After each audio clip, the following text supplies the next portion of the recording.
GaryCon is an annual gathering of Gygax family members, friends of my father's, and fellow game enthusiasts from all over the country and the world. And we get together to remember my father and honor him by doing what he loved best, playing games. It's a memorial convention that grew out of an event after his funeral. He passed away March 4th of 2008. We had a relatively small funeral service.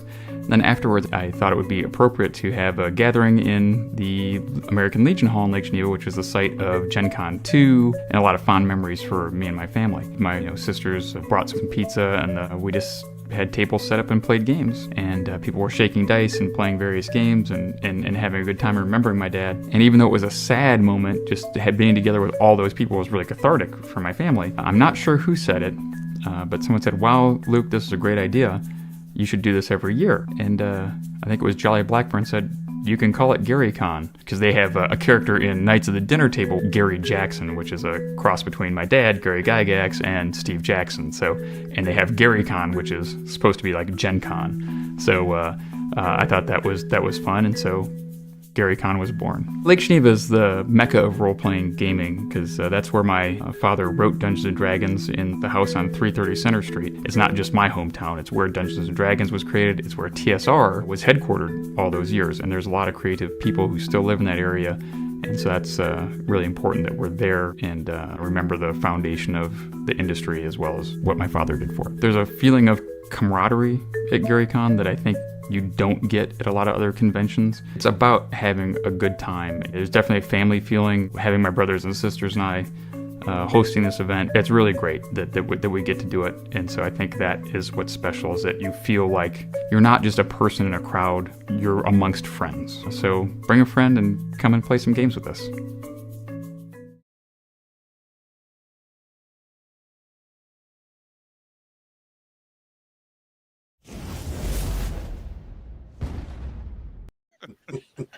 That's a good way to start, right? I love the general concept. I'm a big fan of reskinning sort of what class means and such.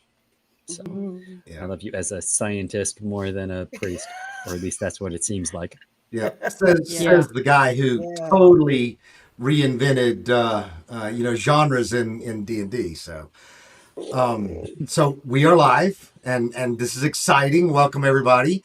Glad to have all the kids here, but especially to have our players here with us today. So I would like actually for us to start with the player introductions, not the character introductions, but the player introductions here.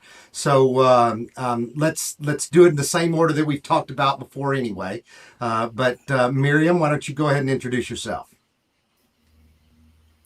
Hello, my name is Miriam Gygax. I'm 16. I play viola, and I've been playing Dungeons & Dragons since I was 4. Only 4, huh? That's awesome. Very good. Mm-hmm. All right. No dice in the womb. And Keith, go ahead. Nope, I'm Keith Baker. Yeah, I'm Keith Baker. I'm best known as the creator of Eberron and the card game Gloom, and I currently make games with my own company, Together Studios. That's TWO Together. You can find us online, and you can find me online mostly as Hellcow Keith on most platforms. There we go. And just as a help to other people, we do have our handles and our avatar names that will flash up underneath our pictures at some point here. So all right. So next is Bushra. Hi, you all. My name is Bushra Gygax. I am the mother of Miriam Gygax and Sabrina and Amira. I am also the wife of Luke Gygax. I am a nurse in real life, and I'm really excited to be here. Awesome. All right. So Alicia Marie, how about you? I'm really excited to be here. I'm Alicia Marie. You can find me on the socials at Alicia Marie Potty. I am a costume maker and artist by day, and I like to play D&D and TTRPGs at night, and that's me. Awesome. All right, Chad. Hey everybody, Chad here, Vamp Wickman on the socials. as you can see, I often get lost in my costume closet. When I'm online, I like to zhuzh it up a little bit. And I've been playing D&D since, I don't know, 10, 8, who knows. And I like to have fun and be a little crazy, as maybe somebody can see. No doubt. No doubt. Yeah. Sweet. All right. And Bart. My name is Bart Boyd. I've only been playing D&D just as long as Miriam, since I was 4. I'm sure it was the exact same period of time. But no, I've enjoyed the game my entire life. You can find me online at Alien Anti-Hero on Twitter.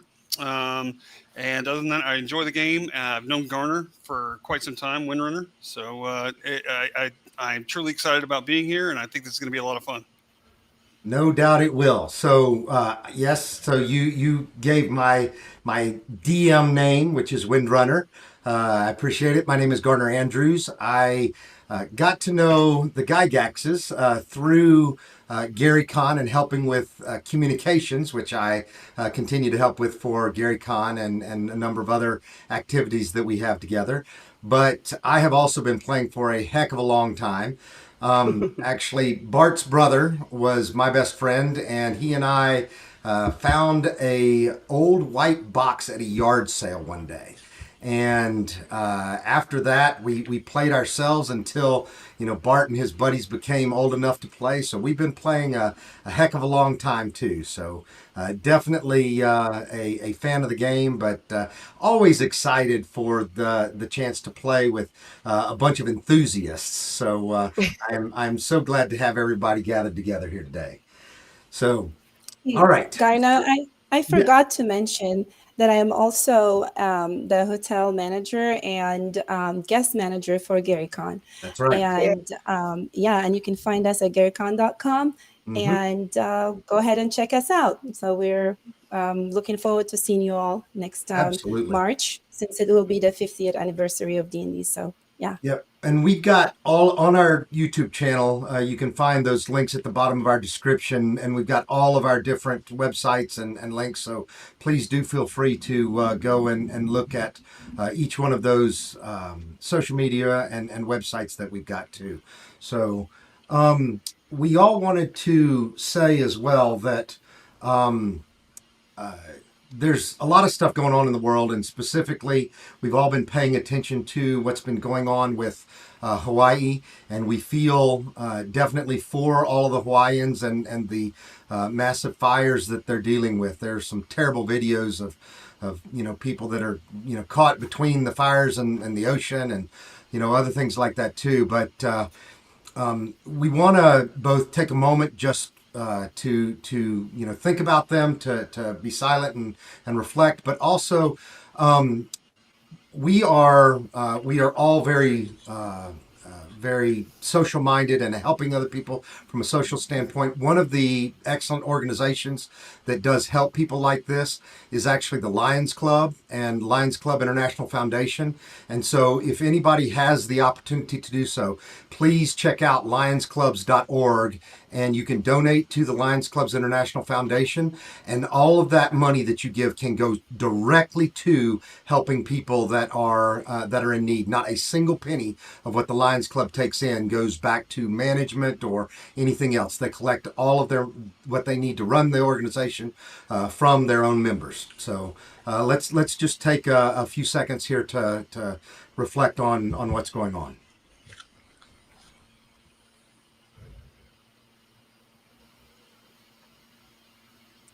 All right, so what is all of this about? Well, a few years ago, Luke had this idea that he was going to create a new set of adventures and a new world, and he didn't just think it, he actually went and did it. So he's already created, he's created all 3 of the first adventures here, but one of them is in the middle towards the end actually of its Kickstarter, but this is the Chentoufi series. So this set of episodes that we've got here or the entire stream is actually called our Heroes of Okkorim. And Okkorim is the world that Luke has created, and you will see lots more, both in Chentoufi and other places in years to come, of what makes up Okkorim.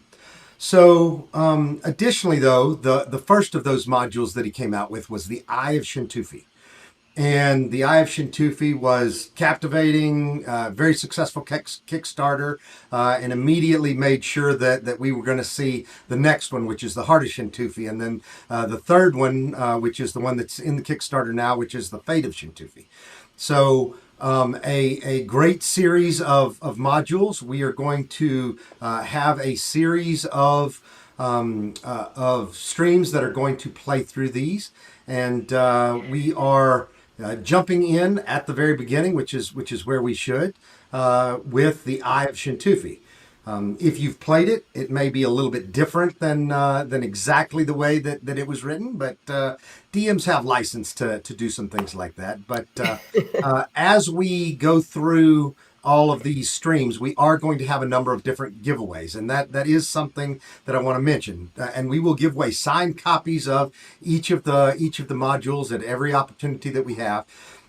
We did have some technical glitches today, and so we are not going to be able to do our giveaways today, but we did have scheduled a couple of dice giveaways and a signed module giveaway and a downloadable STL from Fat Dragon Games. And you guys will see all of our sponsors there on the slideshow in the middle of the stream. But Fat Dragon is definitely a great place to get those STLs. So instead of doing that this time, we will have those ready to go in our next stream. Our next stream will actually be next Sunday. You will find out more about it during the week this week. But there will actually be a game that will be run by KC Riffs, which is Matt Everhart, who works side by side with Luke at Gaxworks to actually develop both these modules as well as multiple other things, including the rule set that you may see in the very near future. All right. Are there any other introduction things that I've forgotten, y'all? I think you're good. Well, then I think it's time to jump in. So, salam, good adventurers. Welcome to the world of Okkorim, and welcome to the city of Chentoufi. Our adventurers have all been approached by a patron who is one of the near royalty in the city of Chentoufi, and they have worked through their third-party contacts to actually find a group of adventurers who were willing to take on a very dangerous, but hopefully a very quick acquisition. Recently, there have been some ruins, and the ruins were way too new, which was why it had taken so long for people to realize what had been going on. But the ruins concealed some deeper ruins in the desert that were part of a temple to the goddess Bushira. And so this goddess is well known in the area of Chentoufi and in the world of Okkorim, but and there will be much more about her in many future episodes. But the adventurers have all been contracted to go and acquire the Scarab of Bushira. And so this is a amulet that does look very much like a scarab beetle, and hopefully the adventurers will be able to track it down. They've been given the location that they need to go to find the ruins that they can use to access the temple below. So at this time, I would like to actually ask each of our players to introduce their characters. So Miriam, we'll start with you again. All right. I will be playing Shofax Anti, a half-elf sorcerer who is a courtier in the Chentoufi government. He works as a translator.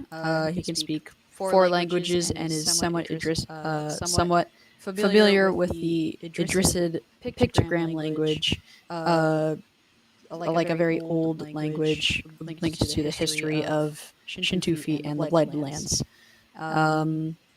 While Sofax enjoys his work as a translator in the government, he enjoys the risk and reward of adventuring much more and prefers to do that. I've met Rusty, Keith Baker's character, a Warforged, in the sort of just in like a dusty old room just around Chentoufi, and found some pictograms on him and brought him back alive. Nobody knows what he was or who he was, but he's with us. So, yes, I have slept for many centuries, and I no longer remember my past. But I know that I have a purpose, and I know that purpose is revenge. I just don't know who or what I'm avenging. But I believe that Sofax will lead me to my destiny, and I will protect this little one. So Rusty is a towering warforged warrior, heavily armored in plate, and carrying an ancient glowing sword, and is called Rusty because he doesn't remember his name because he is very old and is just sort of dented and rusty, and definitely was found in some kind of archaeological dig, and top people put him in a crate in a warehouse somewhere until Sofax happened to stumble upon him. So he is a heavily armored and rune carved warforge, functionally paladin, but it is a power that comes, he channels from where he knows not where. All right, Bushra? I'm playing Rargoltha Skullcrusher, also known as Huntress. Rargoltha is the daughter of Penelope Rose Fernsby and Thorgar Skullcrusher. She's a half-orc, she's a ranger, and with an unusual background that I will reveal later. She was raised in the foothills on the eastern edge of the Manticore Mountains near the Feral River in Chentoufi. Ralgortha traveled to Emela, where she discovered harsh realities of the civilized world. She took to going by her orcish name and also the human name Huntress to get respect. She doesn't speak much of her past and relies on her strength and intimidation to keep others at bay. She's also slow to trust and quick to anger if anyone tries to cross her.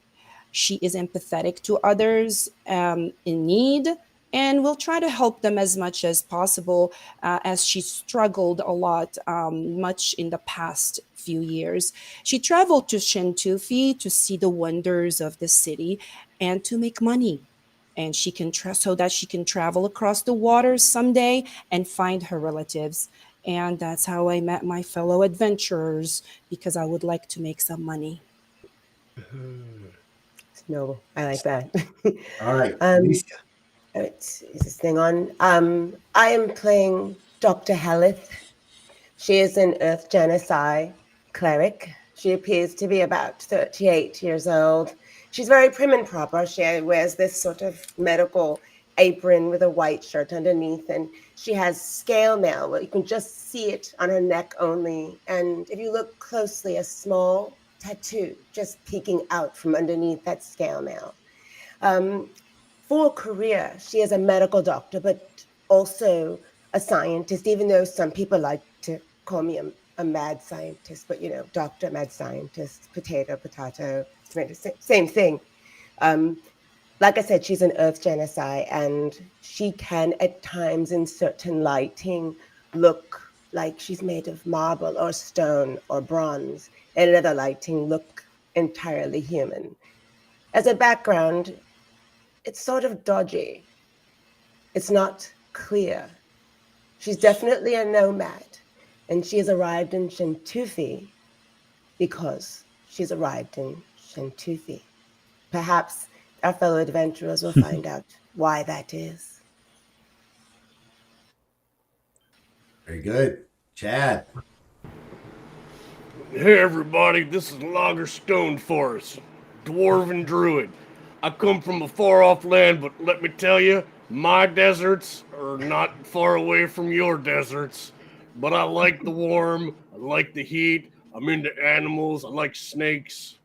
I turn into a snake sometimes or a scorpion. I like the sand all in everything. It just is comfortable, and I hear we're going on an adventure, and I'm pretty sure it's gonna be in the desert, and I'm in. I'm happy, guys. I love flowers, desert flowers, and man, it's just great to be around and great to still be alive after all the crazy stuff I've done.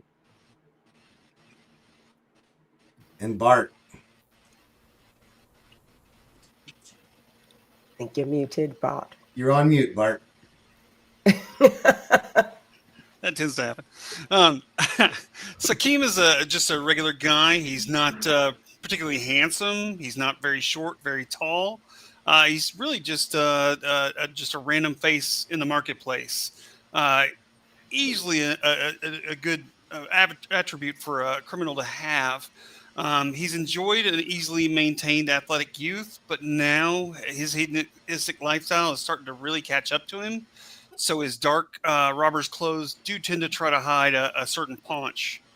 He is well groomed. He does have a beard that glistens with the aromatic oils. He's got shifty eyes that dart about. He just kind of appraises everything around him. He does still, even though he's not necessarily as athletic as he used to be, have sort of an economy of movement that hints at a dexterity that might, his appearance might belie. He's more cowardly than brave, but he's more curious than wise. And sometimes he will pick pockets and do second story jobs just to make sure he's getting to live his lifestyle. But ultimately, what he lives for is to go delving into forgotten temples and lost tombs, because he really kind of has this idea of fortune and glory where he's going to be the greatest collector and or the master of thieves.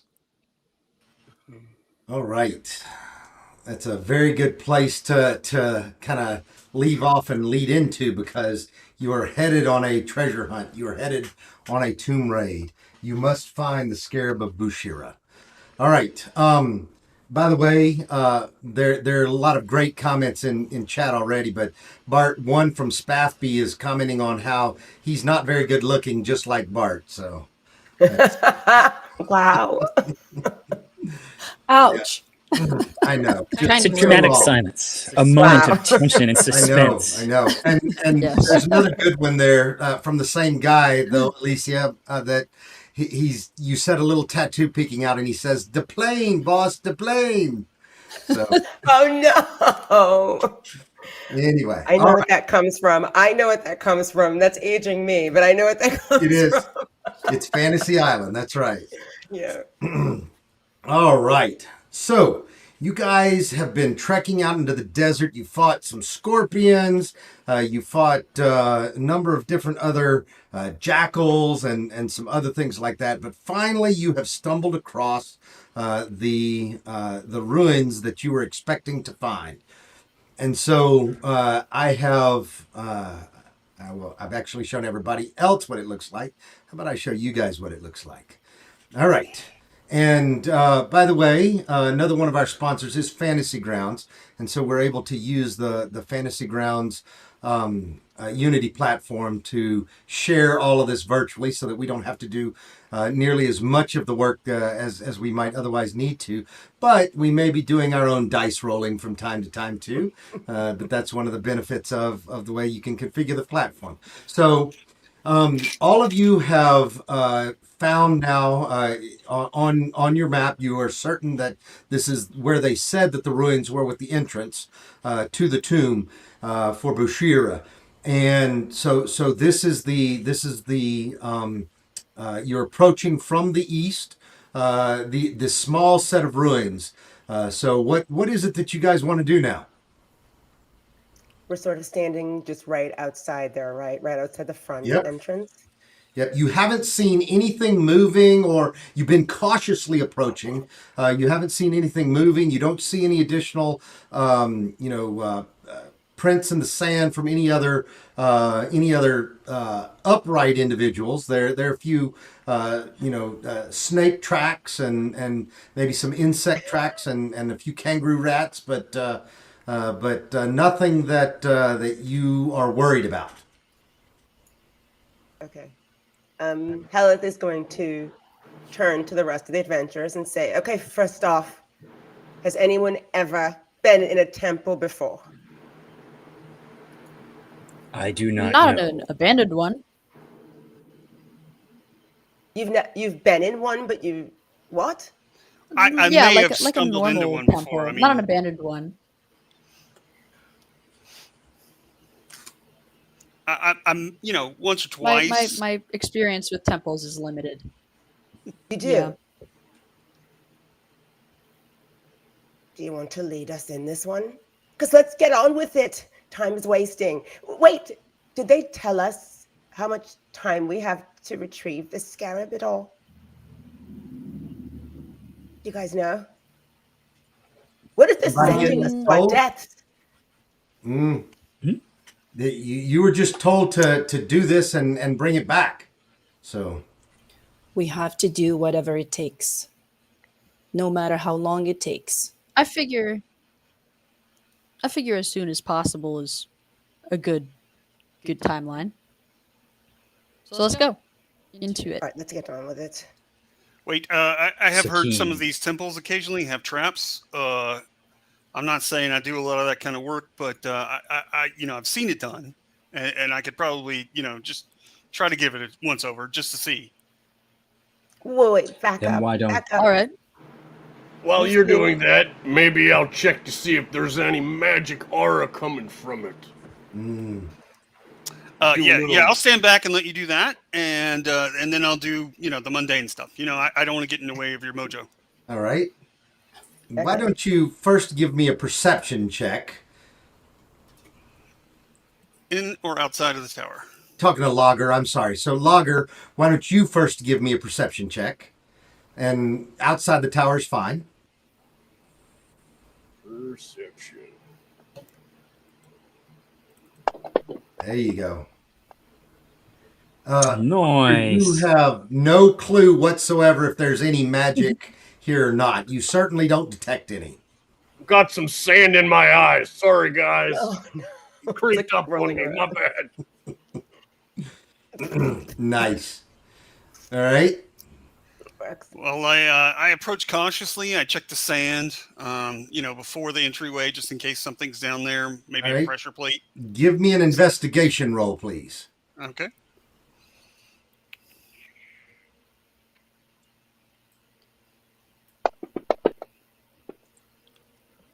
All right. All right. As you take a look around, you take your time and you do a thorough job of looking at each of the each of the walls of this what appears to be a rather small but square ruins. But in taking a look at it, you don't see anything really out of the ordinary at this point. Nothing that alarms you. As far as I can tell, everything looks good. I do think, however, we should Okay. kind of mind where somebody has stepped before you. If we can manage to stay in those same steps as long as they don't die horribly, then we should be all right. Sounds good. And Helith is gonna, I guess, All start following Sofax. Right. So y'all can move yourselves on the map okay. as needed. All right. So Sakim, you've walked up to what appears to be a window. I mean, there's no glass in here. It is definitely a ruin. There are stone bars here, so it wasn't meant to be an ingress or egress for the building itself, but you can definitely see into the room. And the room that you're looking in seems to be open. There are a few plants that are growing up from the from the flagstones, but you also see two doors across the room. Okay. How sturdy Both- do the stone bars look? Yep. So also, Sofax and Rusty are standing at another window that is very similar to yours. They look like maybe at one time they were really sturdy. At this point, they look like maybe they could be broken if you want to try to enter through there. I'll try that. All right. So why don't you? I will go ahead and try to remove the bars. All right. Why don't you go ahead and give me a strength check, athletics check. Strength check or athletics? Athletics, please. All right. Oops. Sorry, getting used to things. All right. So 16. Yeah, Rusty, you go up and you wrap your arms around two. You lost audio. You're muted. Yep. Oh yeah. There we go. I'm just back. making sure that I'm muting so we don't get any feedback. But Rusty, you go up and you wrap your arms around two separate stone bars there, and you pull, and it starts to give just a little bit, and you pull a little bit harder, and you're able to actually crumble those away, so that the window itself is able now to be opened. Okay, so I have now actually opened that window, so I think you should be able to pass through that if you would like. All right. I will certainly. So, step Fax, in I need first. a dexterity check from you, please. Oh no. Okay. Actually, I'm sorry. I like that Rusty was saying. I like that Dexterity? Rusty was saying, "I will step in first," and before Sofax darted past. Yep. Oh, this is not good, Sofax. So Sofax climbs through the window, Rusty, right before you can do anything. You've pulled these out, and you're like, "I'll go," and he immediately jumps through the window and lands on the flagstones inside. And right about that time, you hear a snick. And with that snick sound comes an actual dart that shoots out of the wall in front of you, Sofax. And you take...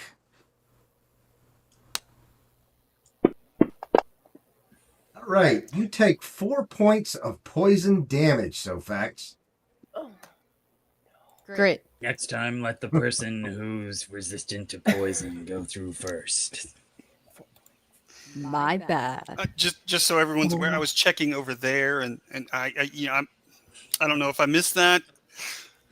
But, Looking through the wrong window. Yeah, the other window. That's what I made sure that one's clean. That one's clean. All right. I do want to go through as soon as I can.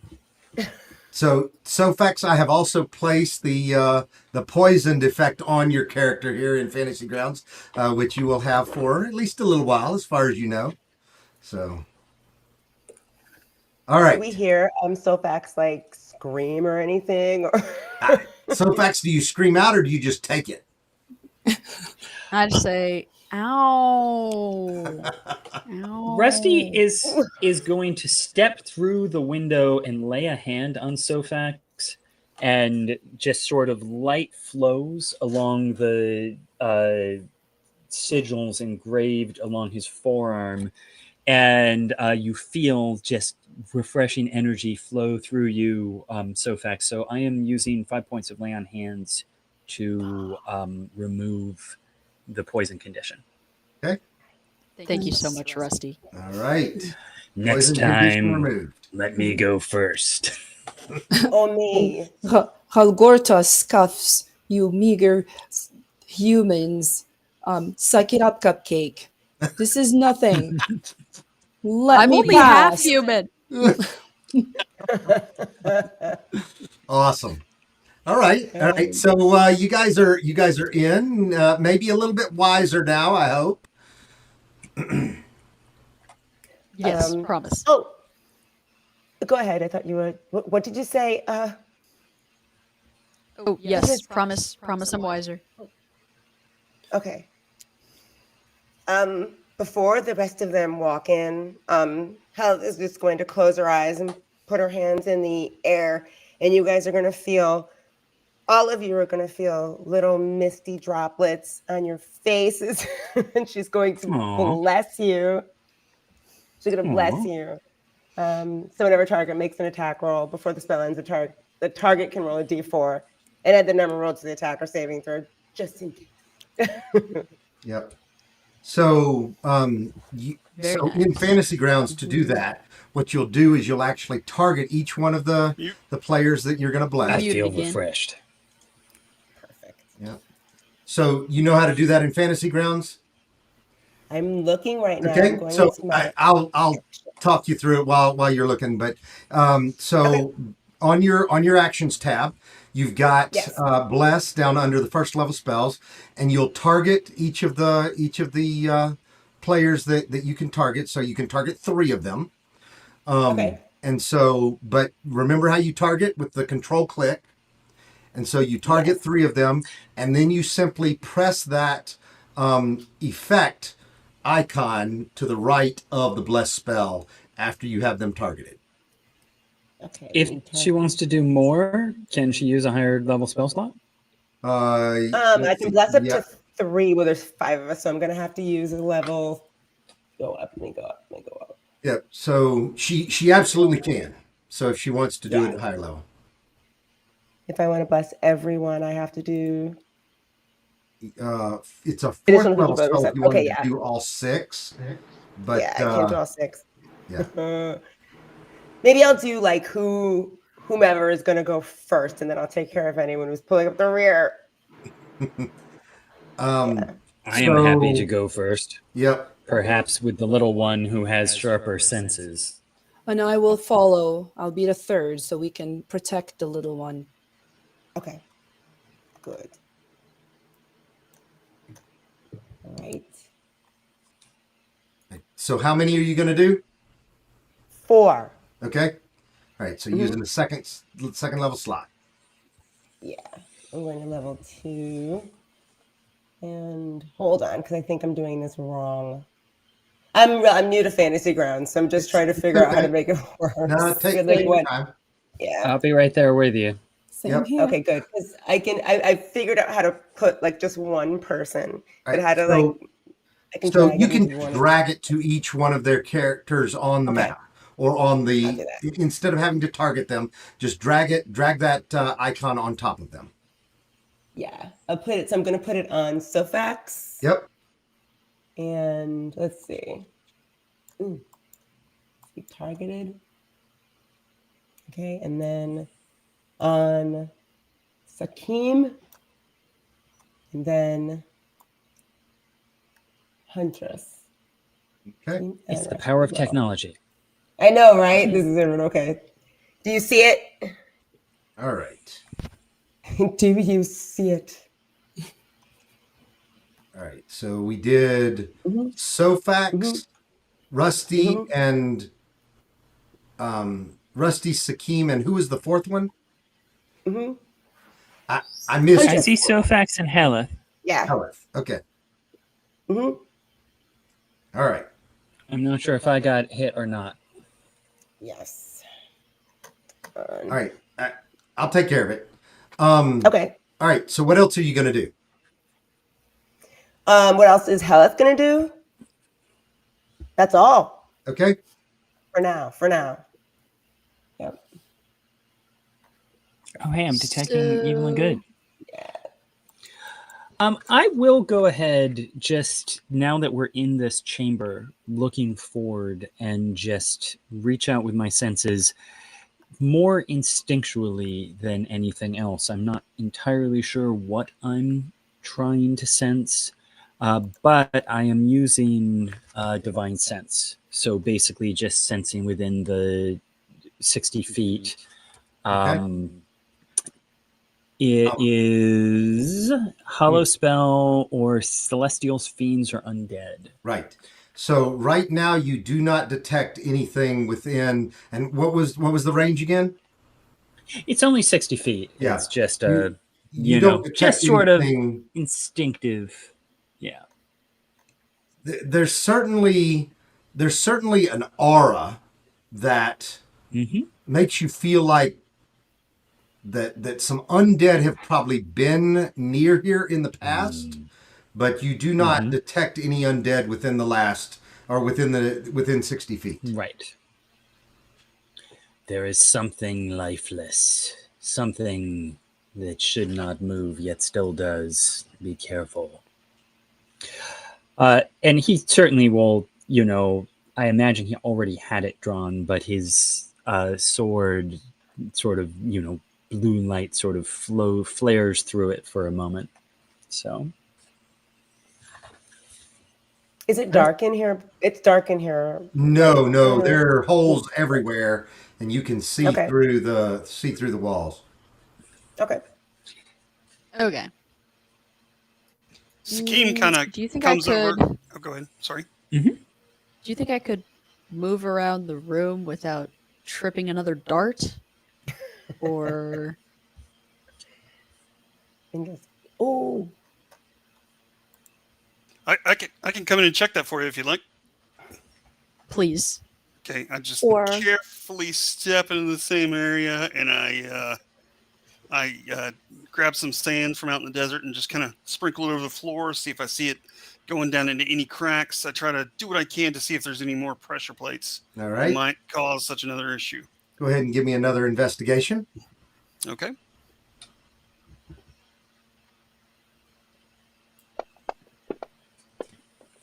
There we go. Okay. Ah, yes. Nice. mm-hmm. So, in looking for any traps anywhere on the floor in this room, you feel like you've done a pretty thorough job, and you did not find any more traps. Okay. So I got the only trap.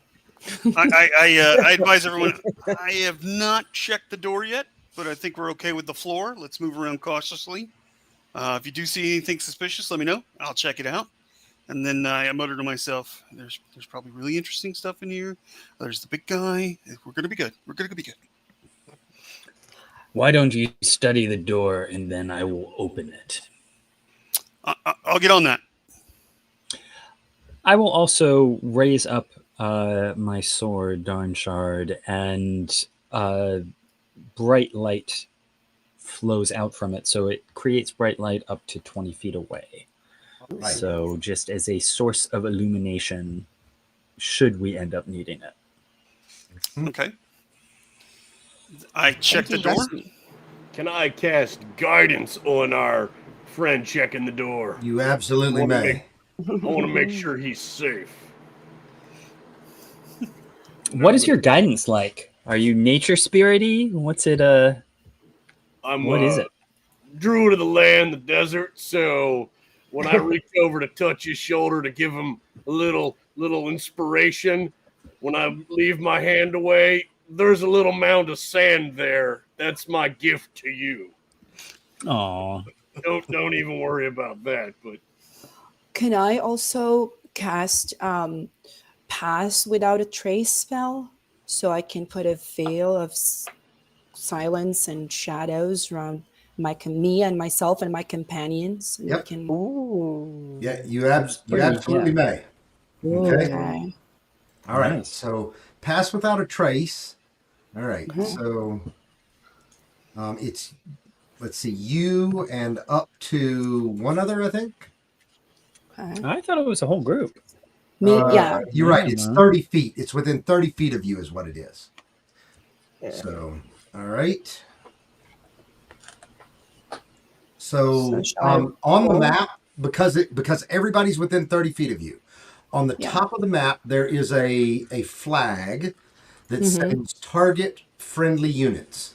And that will target all friendly units. And then Okay. what you want to do is you want to click that second icon beside Pass Without a Trace to give everybody the skill 10 stealth that is the bonus for passing without a trace. Do one Not- that looks like a circle, a green one? So no, that's a token all the way over that shows kind of how big it is. You don't want to use that although that helps us know exactly who's in your range and who's out. Okay, But I'll so grab kind of the- manage that myself. Grab the effect. But it's the second guy that looks like he's walking is what it is. Okay. I clicked on it.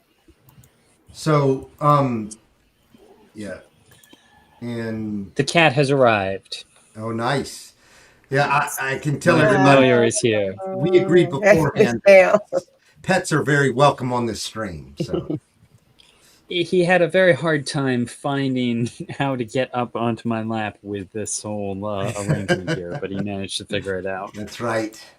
All right, you Cats did it always just right, make a way. Putra. So Huntress Okay. does exactly what she needs to cast Pass Without a Trace, and that means that everybody's got plus 10 to their stealth checks when you're within 30 feet of Huntress now. Okay. You're welcome, humans. Nice. Mm-hmm. Thank you, Huntress. All right. I'm gonna be awesome Who at are you this. calling? Now, Who are need you it. calling human? now, let me just comment. When somebody's standing there with a bright sword held high and lighting up the Yes. entire room, sometimes that removes the ability to check for stealth. I Just am saying. not Buying being stealthy, everything. Just saying. but everyone else can be mysteriously invisible all around me. I am happy to be drawing all the attention. Sorry. We hide Sounds in good each to me. other's shadows. There you go. All right. Yes. So, Sakim, I need another check from you. Investigation check, searching for traps. Did my guidance work? I'm trying to figure out how to give that Yeah. to him. Let me take a look at Sakim. Yes, Sakim. Actually, no, Sakim does not have guidance on him right now. Hold on just a second. Looks like I have some playtesting scars there too. That we I think you do. That work? Did that work? I don't try. Oh yeah, I might too. I don't know if I'm hurt from our previous. No, nobody's hurt from previous stuff. Okay. I made sure. So right before, while we were testing today, Miriam jumped in and helped me. She was blasting this blue dragon that I had put on the map, and I turned around and breathed fire on her. And immediately after breathing fire on, or not fire, lightning on her. Lightning. And Yeah. after actually on all of you, you all died, unfortunately. But after as that, one does. she and I made sure that everybody was healed fully. So, all right. So I had a vision go of ahead- us go being ahead and make your- destroyed by a dragon.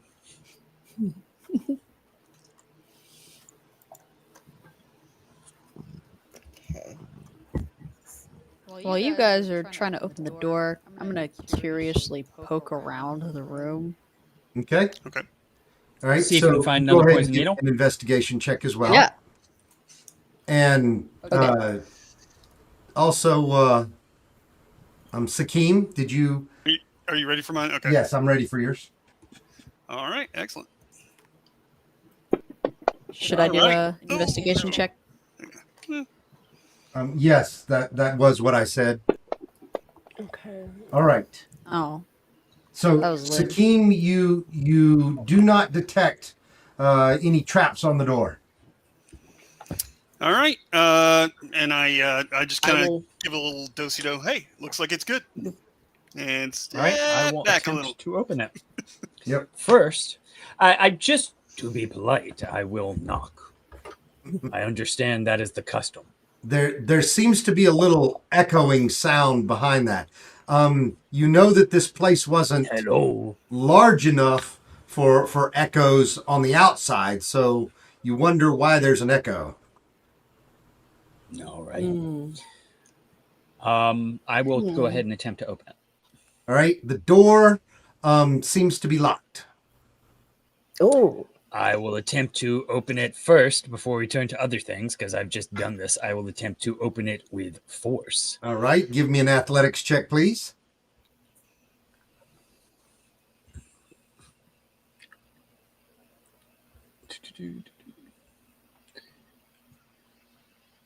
Sorry, getting used to things. Let's try. Yeah. It's okay. Oh, right. Oh, Not my best. So no, you are unable to open the door just with physical strength alone. For anybody that may be can I try? sometimes when you're trying physical acts or any other acts, other people can help you. And when they help you, you can actually get advantage as well on such a roll. Good point. So, or all right. guidance for that matter. What do we want to do now? I would like to try it before he does. I mean, why not? And Hellas is going to walk up and place her hand on the door. And with her -1 strength, turn it. All right, go ahead. Give me an athletics check. Oh, athletics. Can I cast guidance on myself You here? may. You absolutely may. Yeah. Should act yourself. That guidance in this situation will give you, just the right places for you to put your feet, so that you get the best leverage on that thing. So, all right. With you, like her slight frame just looks a little tiny bit beefier for a second. And she puts her hand in the doorknob and let's try it. Oops, wrong thing. I'll try it on here because I rolled it over there and I got a 16 because of it, but I'll try it over here as well because I want to. Well, you also have to, for guidance, you have to roll another 1d4. And I'm okay if you roll it on your own, but you just have to. So I'll take the 16, but then you need to add the 1d4 to it. You got it. I loosened it.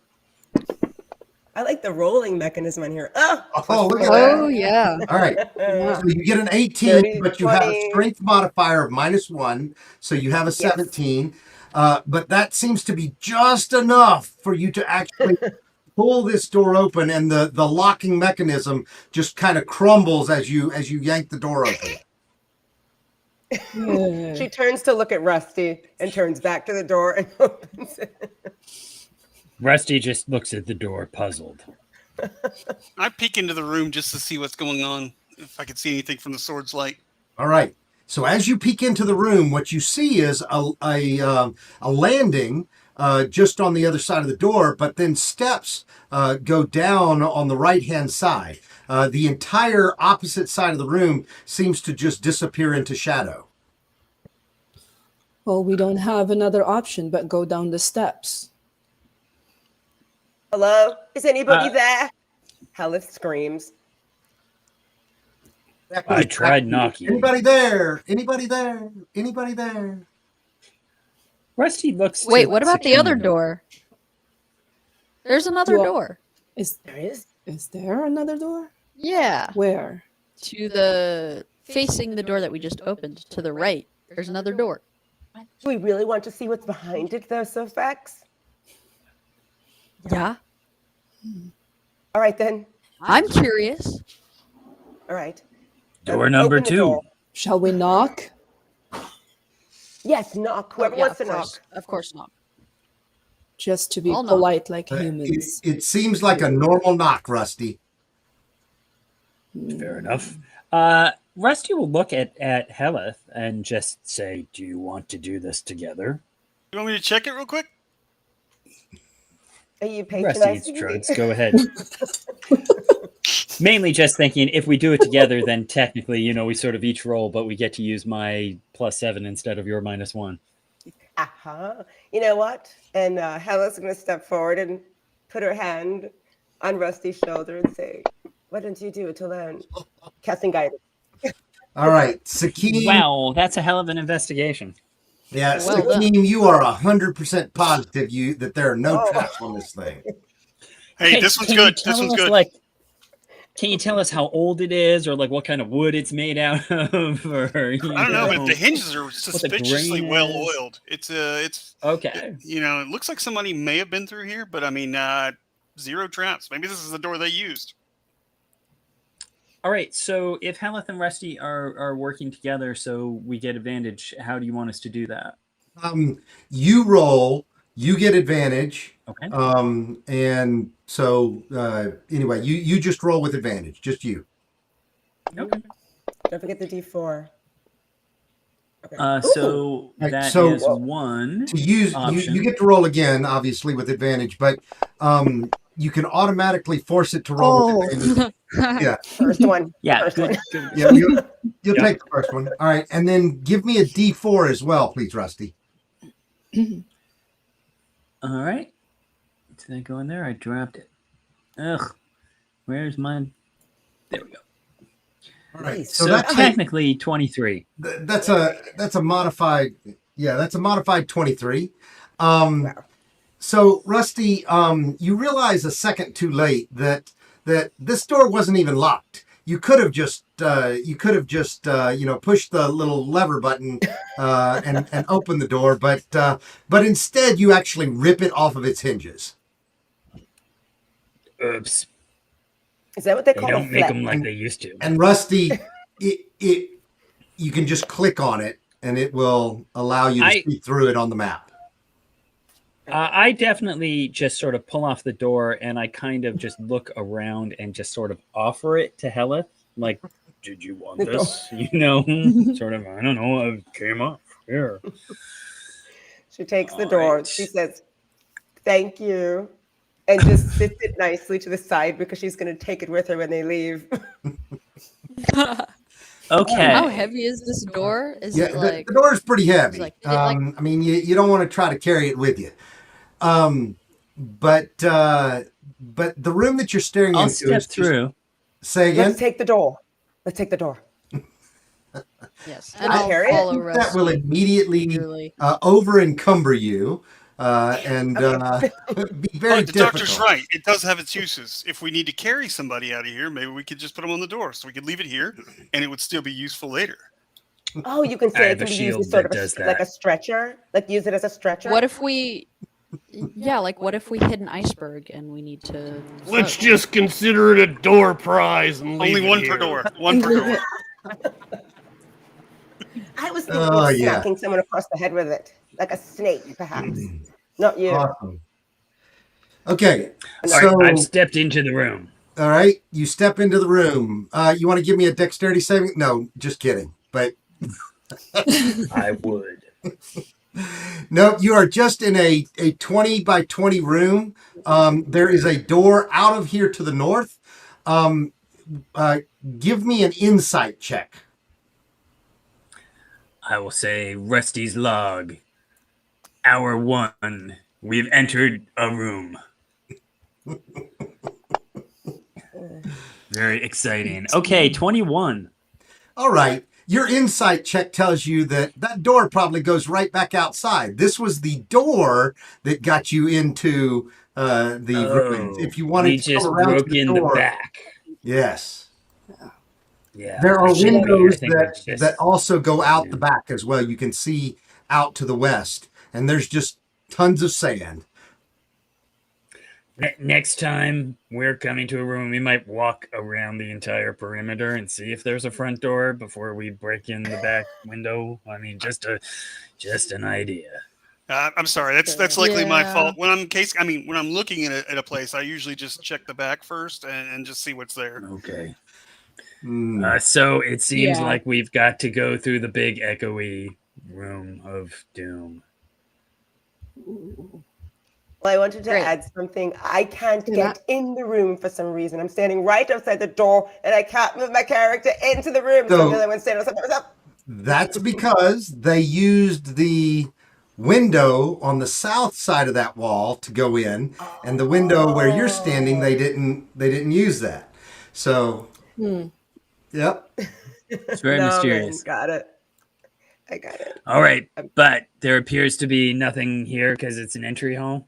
There appears to be nothing there, and you rolled All really right, well so to figure out that there with- was nothing there. There's nothing here. With a really good roll, I want to just sort of picture this place. So this is the hall. We would walk in. Then the second room is just what? An atrium? Why is it a second room in the first place? Maybe it was a reception hall.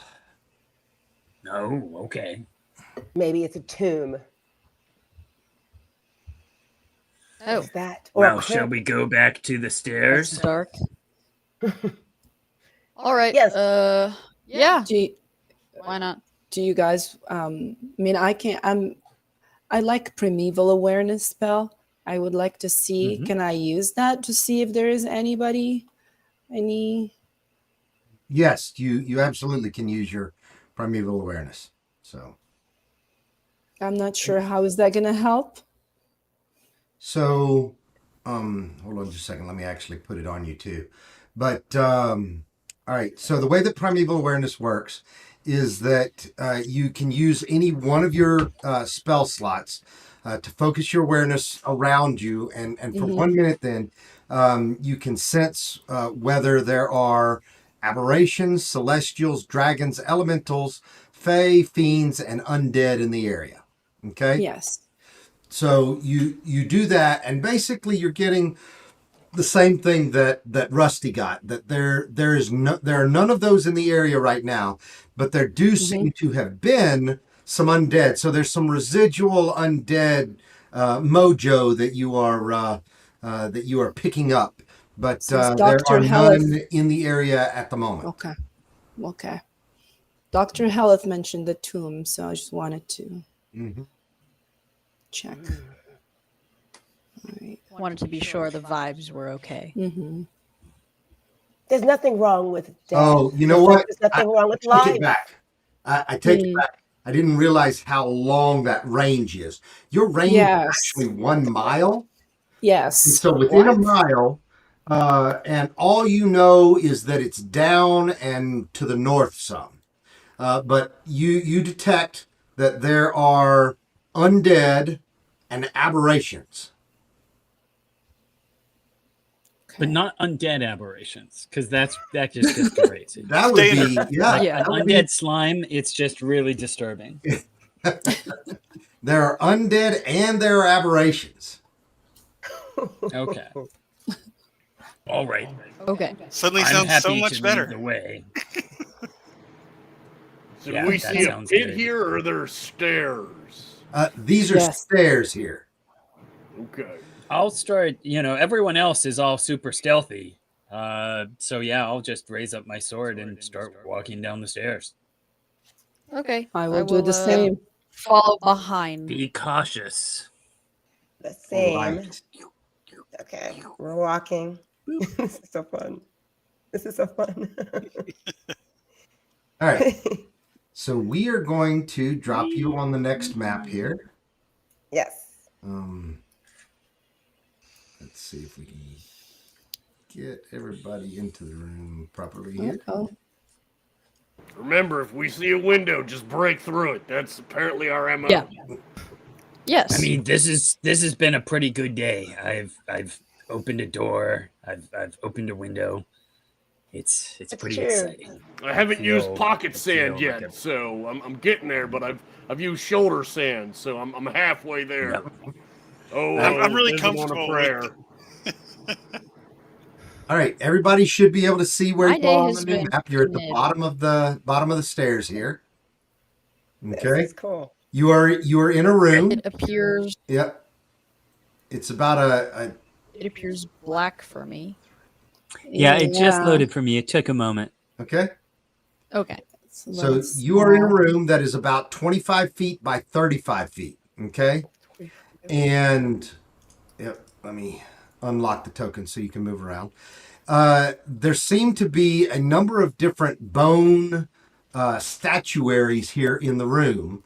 They are just different sizes of piles of bones that look like they've been melded together, and you're not sure with what. But Rusty, you're standing right beside one of them. Yeah, I'm walking up. Yep. Sakim, that's a bench. I'm being respectful, so I'm not gonna poke it until somebody who might know a thing looks at it first. Okay. I'm Sakim, staring that's at a it bench that's suspiciously. right there next to you. And Logger, you're right there at the bottom of the steps. Okay. If I lost whisper to my my- map, Go ahead. Sorry. if I lost my map, where do I find it? You double click on your token in the upper right hand corner of your character sheet. But if you need me to reshare, I can do that. Okay. Can you please reshare? Hold on. I think I can do it.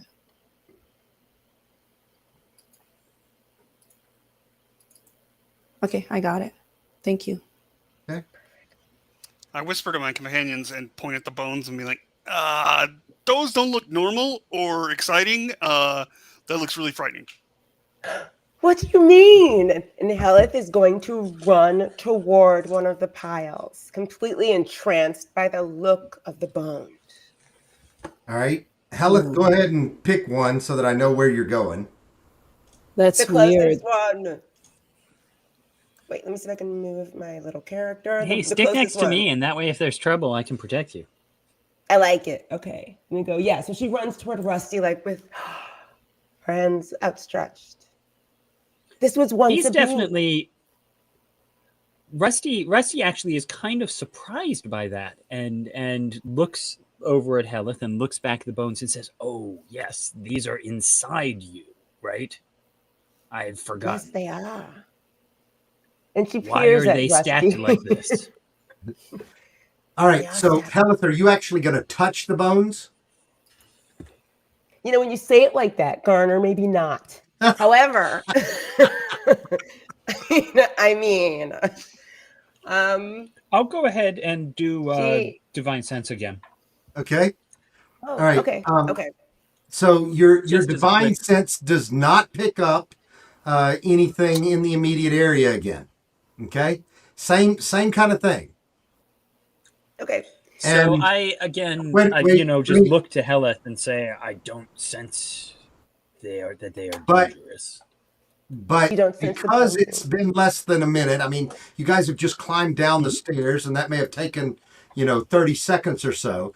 And Huntress still has her ability running as well, so her primeval Ooh. awareness. Huntress, now you know that it's definitely still to the north, and still significantly down from where you are right now. Okay. Where you're detecting I don't the think they'll apparitions attack you. and undead. I'm We're all checking the watching like bench. Huntress's face. She's like intensely. We're all looking at Huntress like because she's intensely like studying something. What do you see, Huntress? I see a blur of moving, something just light that's moving. I can't discern what it is. Well, you can't discern what it is, but you do discern that there are lots of them. There are Mm-hmm. many small Yeah. lights. Mm-hmm. You can't tell if they're alive or not. You just sense. Oh, their she presence. knows. She knows for sure that most of them are undead. Oh, we just can't see them. Nope. She knows the direction. She can. Her sense allows her to detect them up to a mile away. We're surrounded. I believe we are. So is this like in Aliens, and she's getting like a little beep, beep, I and love then as that we get scene. closer, That's it's going to go exactly beep, beep, what beep, beep, it's beep, like. beep, beep. They're in the room. That's exactly what it's like. But they're far enough off that she's Excellent. not. She's not I screaming. have heard. Go I on, have there's heard humans. humans. They're all gonna die. I love that. I have heard humans mention the word aliens, but I don't know what that means. Game None of over, us do. man. Game over. Game over. I'd man. check under the bench and see if that would be a great place to hide, just in case. I need that for later. Okay. All right. All right. Rusty There looks is a back door over out at here to the north. Heller. Yeah, Helith. Did you examine it? Why are there bones?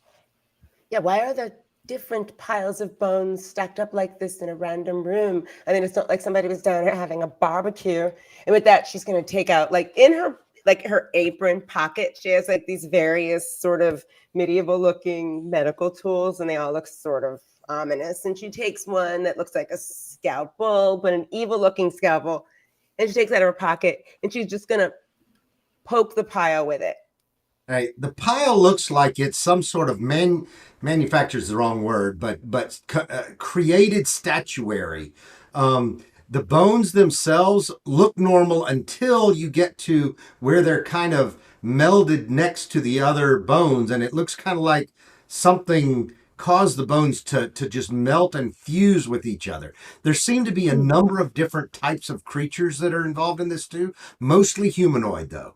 So there may be some humans, some elves, some goblins, some orcs. I mean, it's all mixed in together. She's going to stand up and turn around and face the group. And the end of that scalpel is like a pointed elf ear. And she's going to look at Sofax. I'd like to take a moment to do detect magic while I'm down here, while everybody's poking around to see if I get some kind of sense of anything. So you successfully cast detect magic, and you don't detect anything at this time. I'm good. Rusty is going to look over to Sofax and say, "You are very learned in knowledge and history. Do you know why would they do this? What is the purpose of these mounds?" Right. So Fax, you want to try to make a intelligence check? Sure thing. Would that be history or religion? Or You Arcana? could make it history or religion. Yeah. Am I proficient in one of those? Let's see. Oh, I'm proficient in Arcana. Let's do that. Yeah. And Lager, you have about 10 minutes now to, that your magic is going to keep going. Okay. Ooh, that's a good one. I totally know. All right. I do. So what you know is that this statuary does not suit the style for the goddess Bushira. This seems to be some abomination of somebody else who has come in behind and desecrated the tomb of Bushira. So you think that this is deliberate, actually. You think that it's probably some necromantic, evil, evil group that may be deliberately trying to desecrate anything related to Bushira. Sakim Guys. starts practicing his box breathing for calm. Yes. Guys, this is some totally evil stuff. Someone is trying to desecrate this temple of Bushira. Shall we destroy them? I forgot to ask Luke if Bushira was chaotic evil or lawful good, or what do you guys think? You think Bushira is chaotic evil?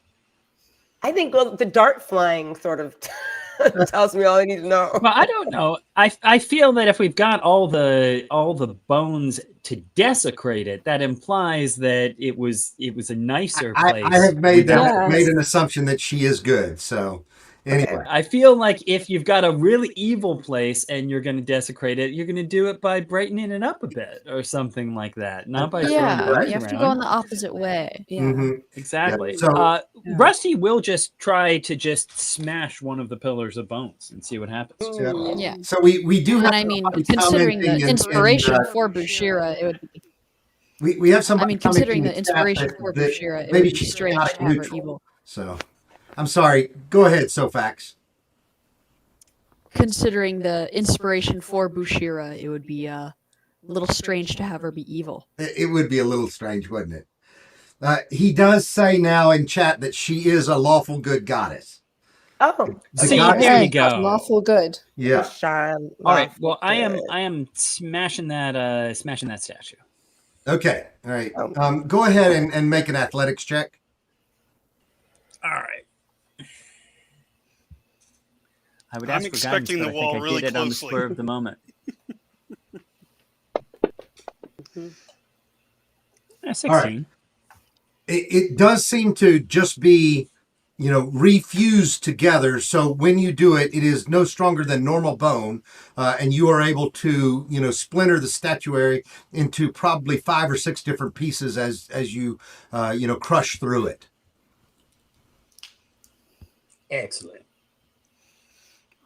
I give it a quick scan. Do any coins or rings or anything fall out? No loot, no treasure seems to magically appear for you. I keep So if that, keep my back to this wall then to make sure it's going to stay where it is. so I will definitely, if the first one didn't blow up when I did it, I'm just going to continue to go around the room. Just Give me 2 more athletics checks. taking my time. Yep. Just wreck it all. I mean, I'll keep at it until they're eventually gone, however long it takes. But Oh, yeah, Nice. Smash. On your next one, it is splintered into 1,000,000 pieces. There's a lot of bone dust left in the air here now. So I'm getting the hang of it. Once you work on them for a little bit, I think you are. practice makes perfect. Yep. All right. So you've destroyed Kinda hard to breathe. each of these bone statues. So I am Rusty the Bone Crusher. Are we still Perhaps. able to see now? There's all this white dust and gray dust all around yes, us. you're still able to see. It Okay. didn't create that much dust. It is Okay. a little bit dusty, yes, but you can see easily still. Okay. All I right. forgot that you need to breathe. I apologize for putting remnants of dead creatures into the air that you must now consume. I'm fine with it. I mean, not really, but not really.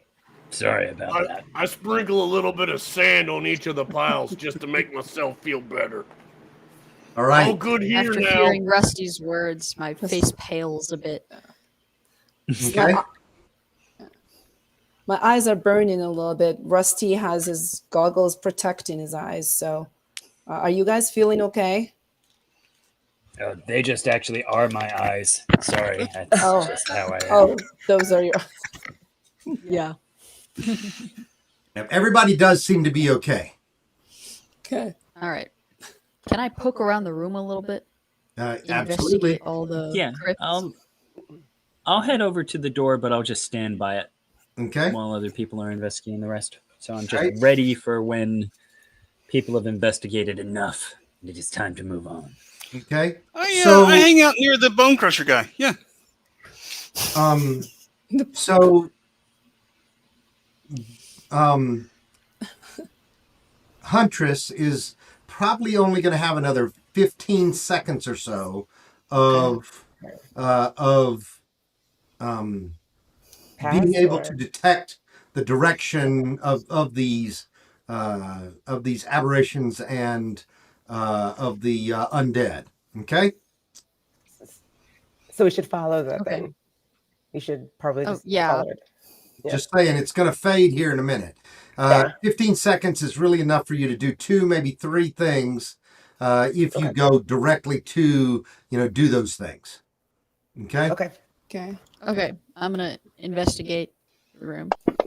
Right. Investigating the room is going to take up 10 minutes, which Ooh. will totally chew up any additional ability of hers to do that. So do you want to do that, or do you want to? No, I'll just head Just- over to the door. Just Okay. head over. Yeah. All right. So you guys going to spend time I checking out do- the door, or are you just going to go for it?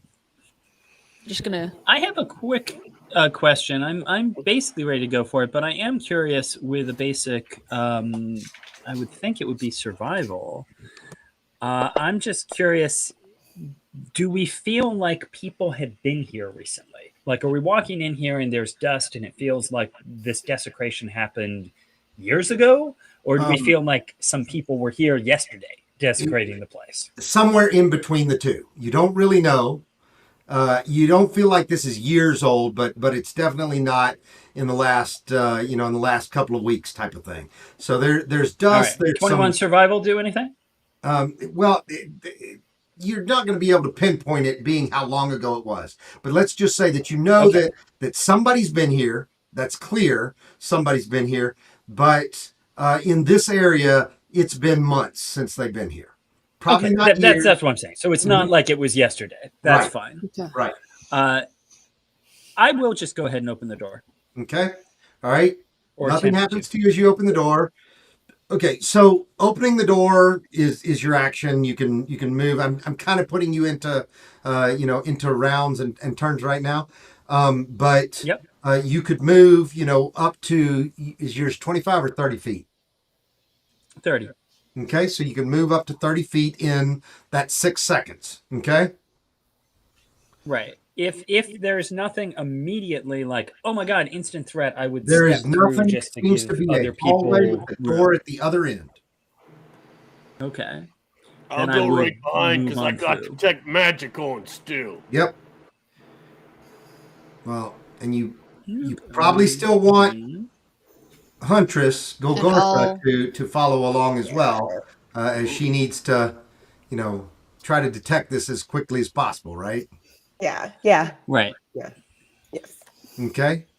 All right, so Rusty, it's you. It is Lager and it's Golgotha, who are all going through there.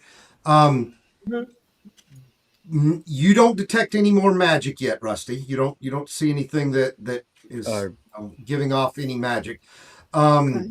Still no divine sense. Well, you haven't necessarily used it again. Actually, I've forgotten what the duration of divine sense is. We'll figure that out. It's not very long, so that's I have to use it. And Golgotha, you need to go ahead and move your character in through the door, following Lager and Rusty there. As they pass by me, I kind of pat them on the shoulder. I'm like, I like this. This is awesome. You guys are doing great. Right here. I'm right behind you. Come right here.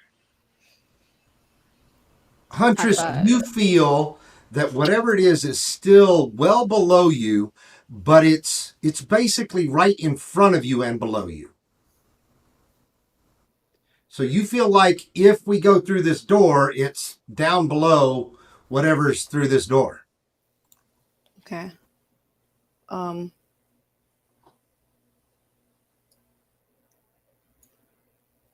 has that look on her face. Do you guys want me to go first? And yes. Would you guys like me to check the door? Or please check the door.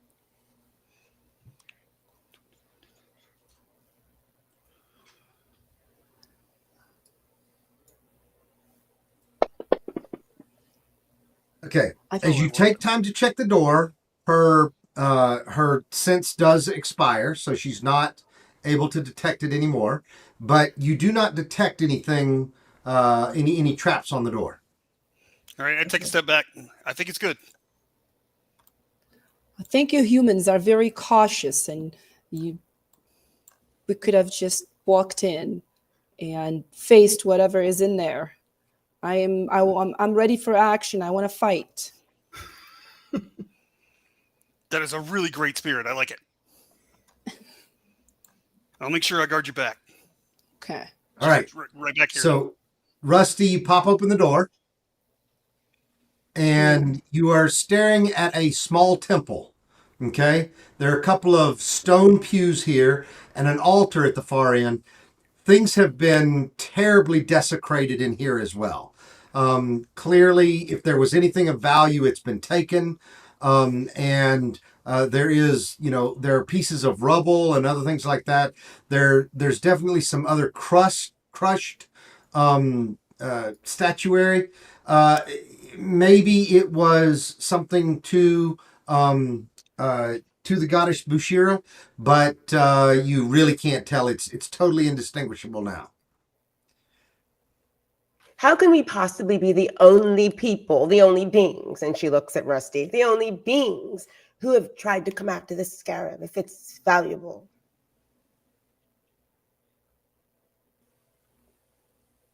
I don't know. Well, I haven't been here before. There's a good chance that Sofax may know, because Sofax has connections, in the library and other places. So Sofax, why don't you make a history check for me? All right.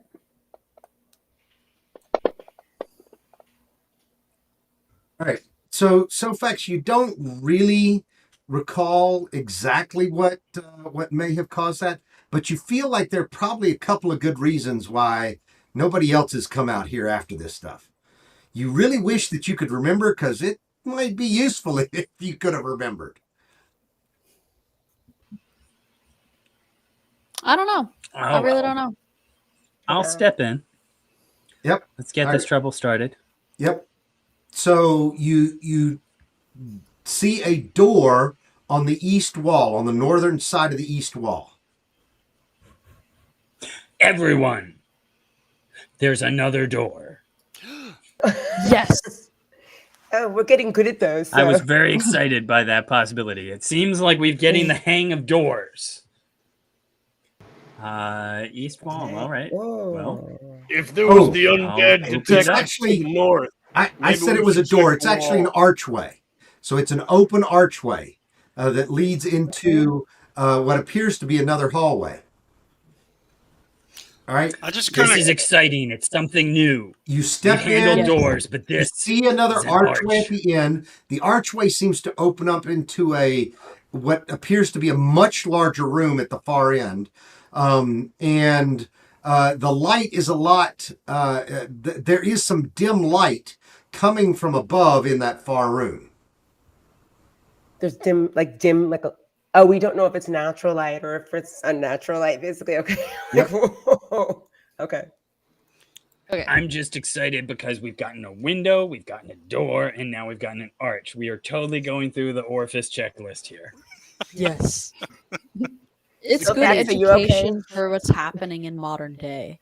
I'm hoping that I'm going to get a bingo in very soon. If all I need is a parapet, A porte-cochere. you know, a portcullis would really just make my day. Do we want to check this north wall since the undead were? She got the feeling that they were all north. Yeah. Sure. I'm just arching it. All right. You're arching it. Okay. I'm following right in the middle of the group, right behind Rusty. Okay. So Sakim, are you making an investigation? Yeah, I'm going to go ahead and investigate just to see if I see any of any kind of hidden cracks or anything like that that might I'm look gonna like a give him door. guidance. Focus. Wall. Focus. Yes. Okay, And there's a little sand on your shoulder again. be the wall. Gotcha. Oh. All right, I use Does it get in places? I use the blessed sand to kind of blow it in places that I thought might react to like a little bit of wind, and I try to investigate it pretty thoroughly. All right. Nope, it's clean. Yeah. You're pretty sure it's clean. Well built wall, and I slap it a couple times. There don't seem to be any secret doors or anything there. Nope. Too sturdy, this one. It's well built. Yep. And then I just Rusty, kind of let's whistle and go walk and away. get into the next room. Yeah. All right. we're on the I'm road. good. Let's go. Okay. Is it the door? Is it a door or an arch? Can I move in? So Yes. as you stare into this room, you see what appears to be a number of natural sandstone pillars that have other pillars actually farther south and north of each of the sandstone pillars. But then there are numerous different stones that seem to be grave markers. You can only see the first line of them. The others are too far out of your vision, your reasonable vision for you to see exactly what they are. Yes. This is a place of rest. Tell it. I would is a like to place enter of- it if I can. This is a place of the dead. All right, guys, be careful. Let's be respectful. Let's be quiet. Not walk on their graves, obviously. Are there any symbols you said on the graves? There seem to be some markings that all have been scratched off. So there used to be something there, but whoever it was that desecrated it has scratched it off. I think that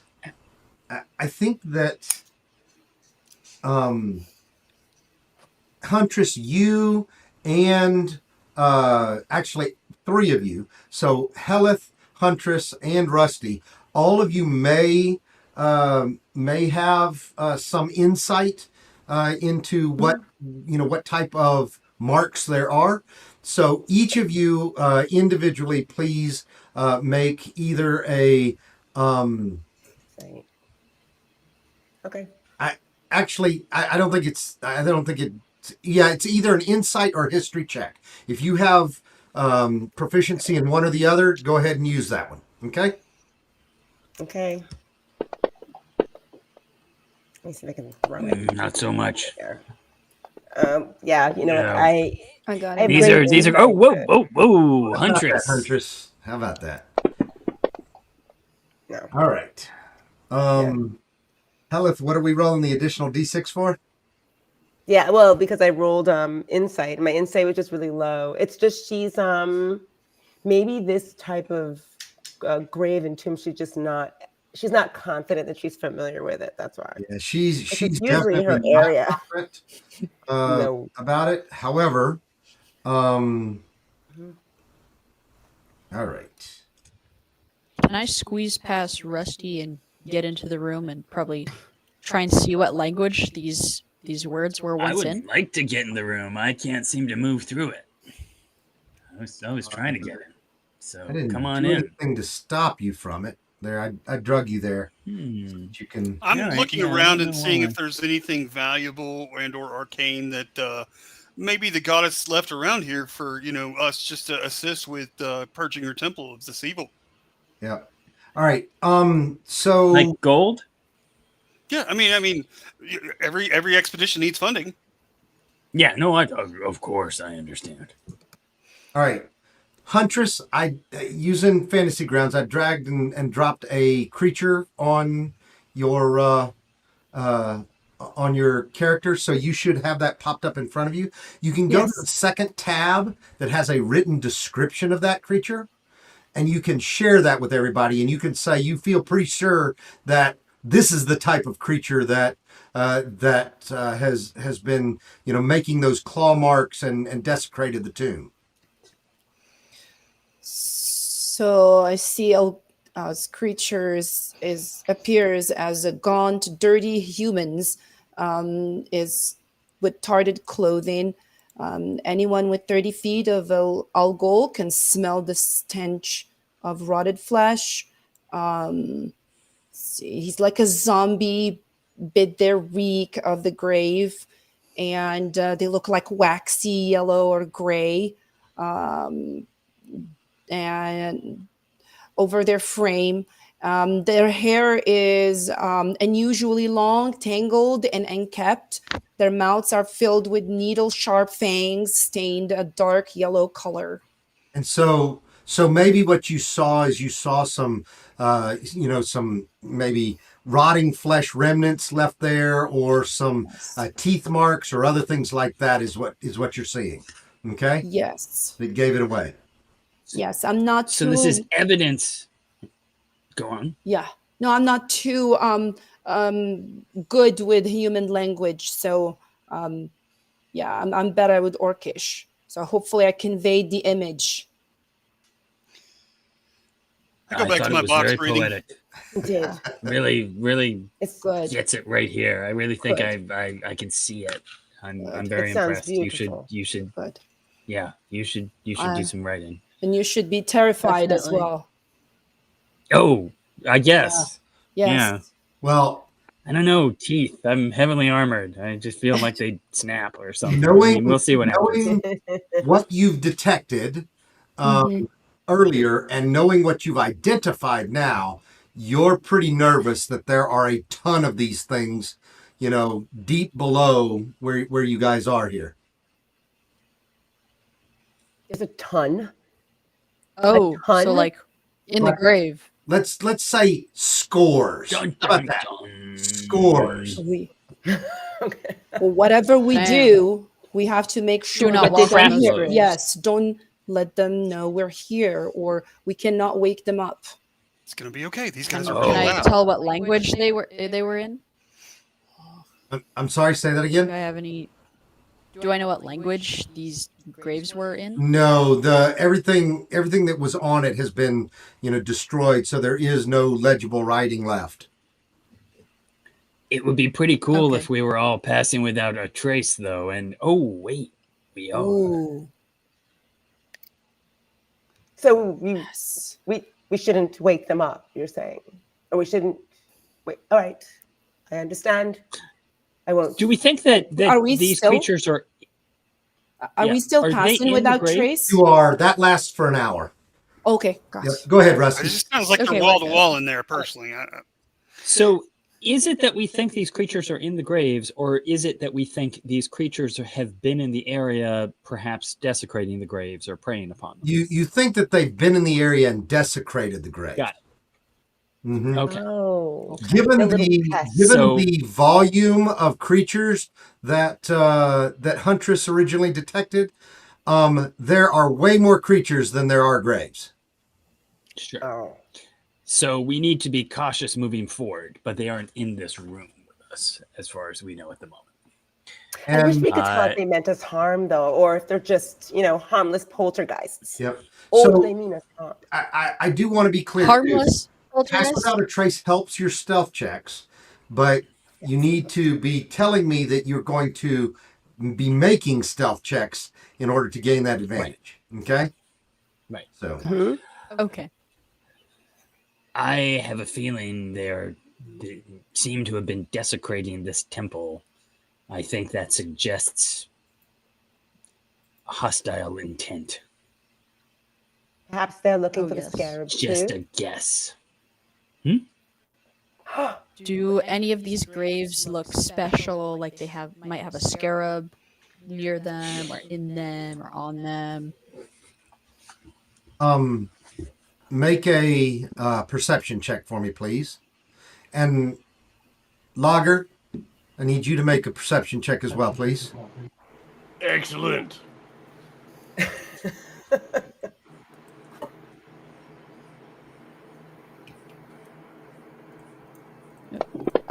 There we go. All right. Nice. So, and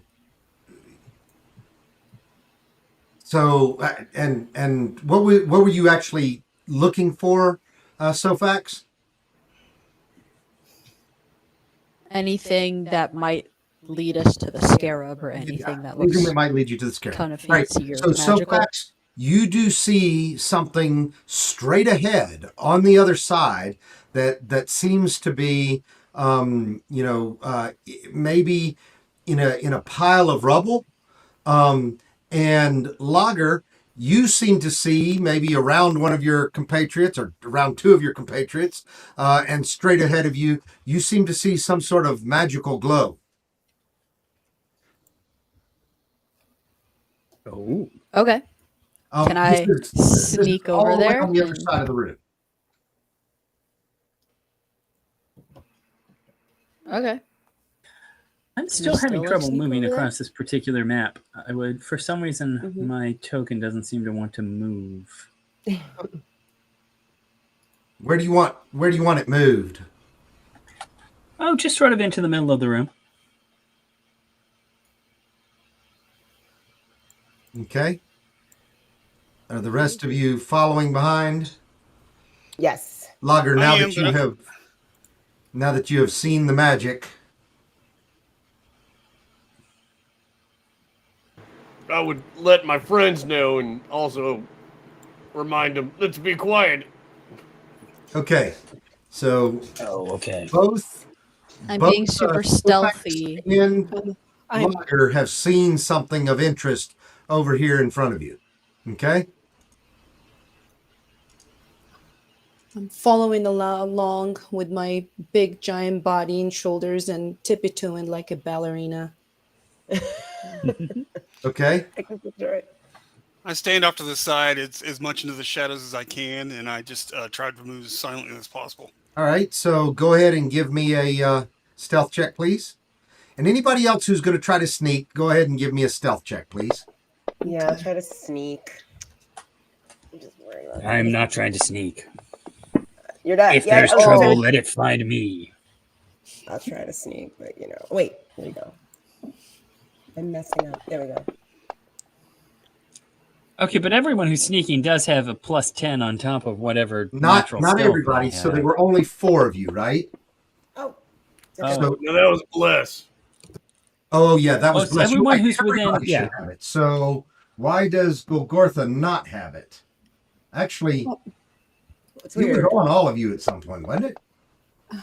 Well, also, There I you go. think Golgotha just rolled a d20, not a stealth check. Oh, okay. No wonder. That's Yeah. what I did. All right. Just a player So- modifier. Everybody did. Yeah.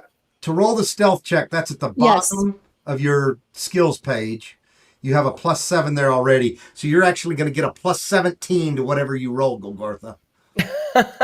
God. Oh God. I know. Okay, there's no way. Yeah. Okay.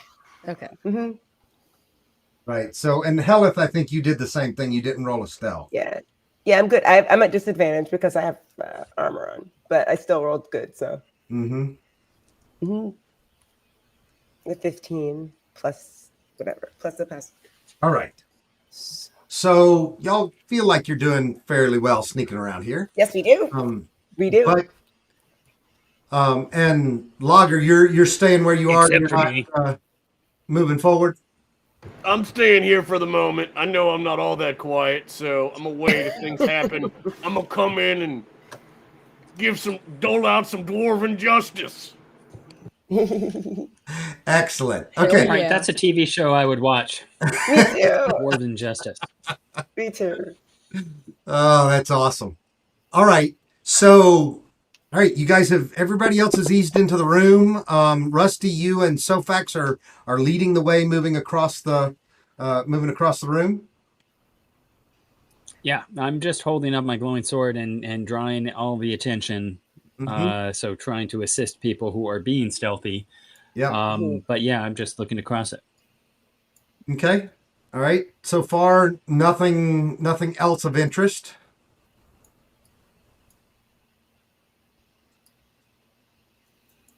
Helith would like to lean over to Sofax and just say, like, did the unnamed near royalty person that sent us on this quest tell us what this scarab is about at all, or what it does? Anything? Or just go get the thing and don't ask questions? So you do know that it was identified as a amulet, but there was no other detailed information, like of any capabilities, if it was magical or anything else like that. Although now you've been told by Lager that there is something magic over there on the opposite side of the room. Perhaps it belongs I could in a use museum. my proficiency in arcane knowledge to Yep. see if I know anything about red scarab amulets. Go ahead and give me a arcane check then, and everybody. Let's see. Sofax, you have gotten far enough in front of Huntress that you no longer have the benefit of the pass without a trace. You're exactly 35 feet away instead of 30 feet. So either Huntress has to come along for you to keep going that way, or you need to come back. All right, Huntress has moved towards you. Huntress, you can see though how far people are away from you, right? Yes. Okay, so you should probably keep them updated that hey, you're in range or you're not in range. So I need Logger. Okay. Logger is not in range. Yep. All right. For Hold on my just a second. arcana check, I got a 15. Yep. Making your arcana check. You know that it is some sort of very significant relic. You think that it probably has some magic properties, but you do not know what those magic properties are. A 15 is not going to tell you, remind you exactly what they were. All right, Lager. When you step into the room, what happens is you hear all of you hear a massive grinding sound. Okay? And Lager, you turn to look behind you where this massive grinding sound is coming from. And what has happened is that the entire floor has now dropped down probably a good 30 or 40 feet, and it has now become a ramp that is headed up in your direction from something way, way deeper and darker, and across the way. Now, you can almost see it, and all of a sudden you see just motion, with your dark vision. You see motion at the base of that ramp, and there seems to be, when Indiana Jones in the Temple of Doom went into that insect-covered room, and the floor was just kind of moving? Yeah, well, the floor's kind of moving, but it looks like there are bigger things coming at you. I would just like to say that's a ramp. I curse, but in Dwarven. We're But since moving. we got a ramp as well as a door and an arch and a window, I'm just saying bingo. Rusty's happy. Archaeological So, wonders. say again, Come on. Sofax. And I'm just saying, So go, this go, ramp, go ahead. Yeah. this ramp, is it like tilting me it's towards where the way magic steep. thing and the rubble is? So it is Okay. way steep, but it falls down, 30 or 40 feet, and it still seems to be solid, but these whatever this is coming out and coming up doesn't seem to have any problem with the steepness of this ramp. Okay. Okay. At the edge of your So vision. like which direction is it tilted in? Oh, it's all from the opposite side of this room where you guys, or the hallway where you guys just left.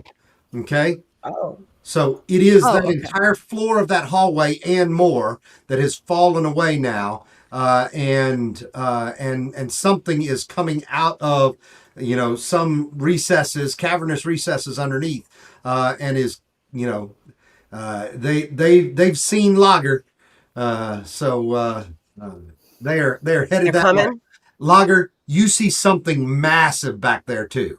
There's something way bigger than just a humanoid algol that you were told about by Huntress.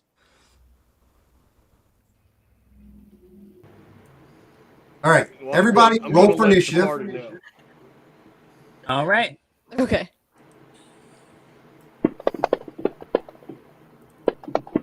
Oh my god. I'll take that. Yeah. All right.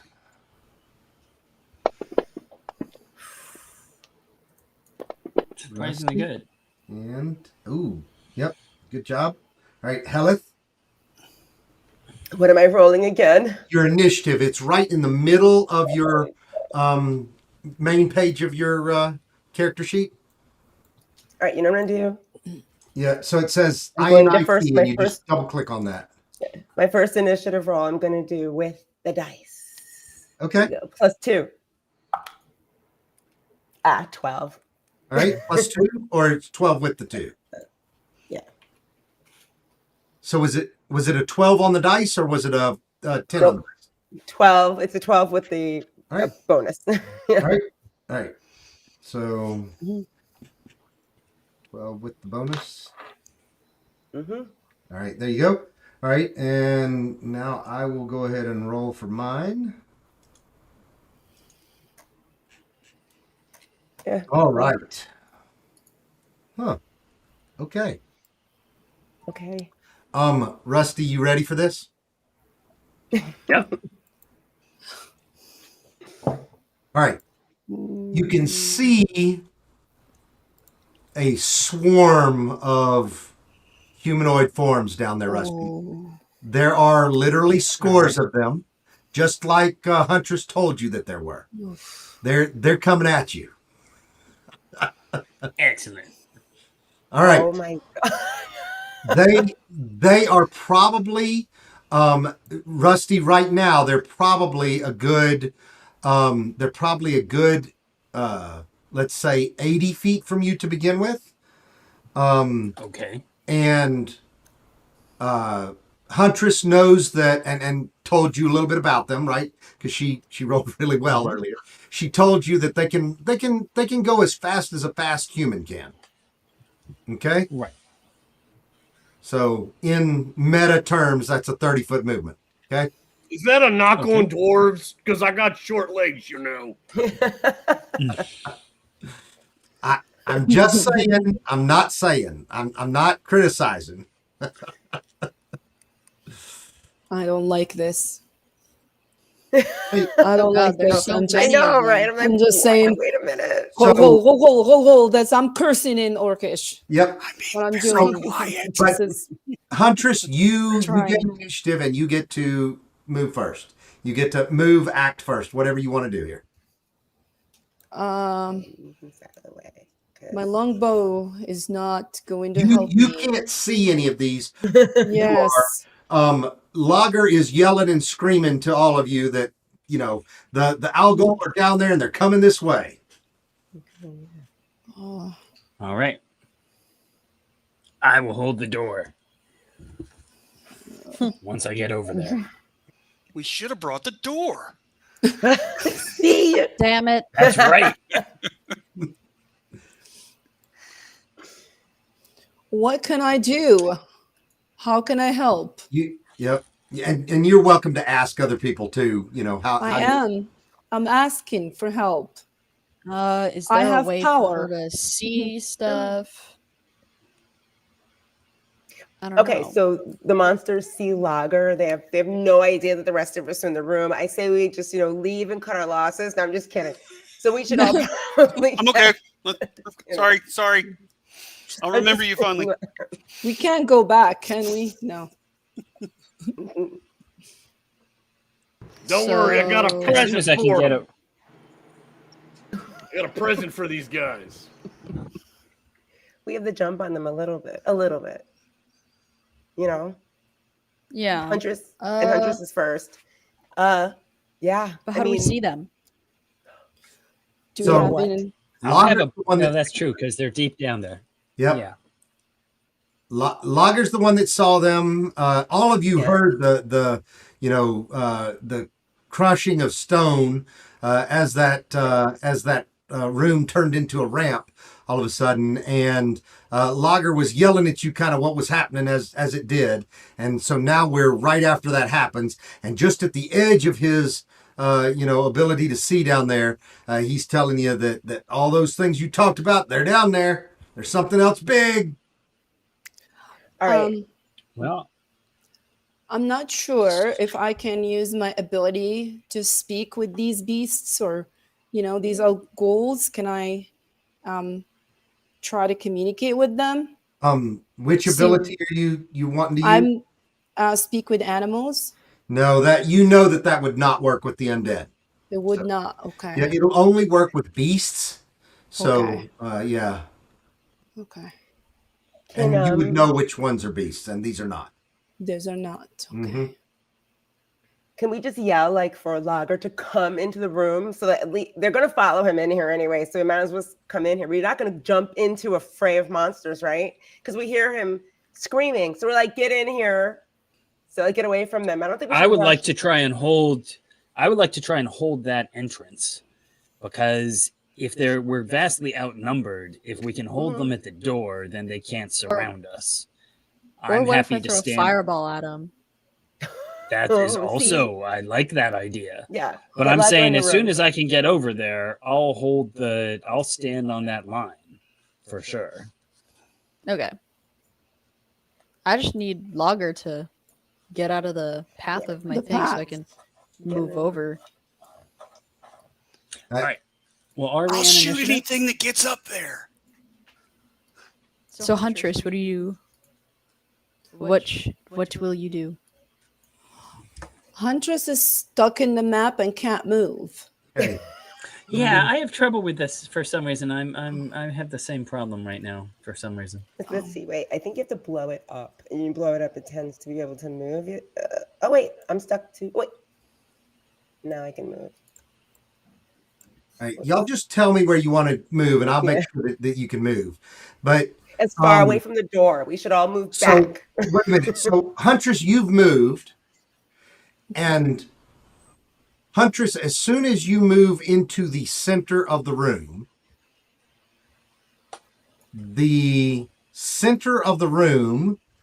let me see if I can get this right. Let's see. Nope, that's a arrow. I need a square. Oh. Yeah, there we go. Oh. Oh, No. no. Uh-oh. All right. What? Oh, no. Oh no. Something's happening. Yep. So the center of the room all of a sudden starts to tremble. Okay? This entire, you recognize that outside of this area, it's not happening. But the entire center of the room starts to shake now that you've stepped into the center of the room. Okay? Specifically when Huntress came in, it just When Huntress Yeah. came to the 'Cause- center of the room, it Because I'm started pretty to shake. heavy. I weigh a lot. Maybe. Okay. Okay. Hella's just gonna look at the floor and then yell, "Jump!" and like leap as far as she can toward the outer All right, wait. wall. You're still in turns here. So, Huntress, Oh. did you want to do anything else? The floor has started to shake. I actually wanted to jump back, tippy-toe, and just turn towards back away from the center because I'm sensing that this is going to crumble and we're going to all fall.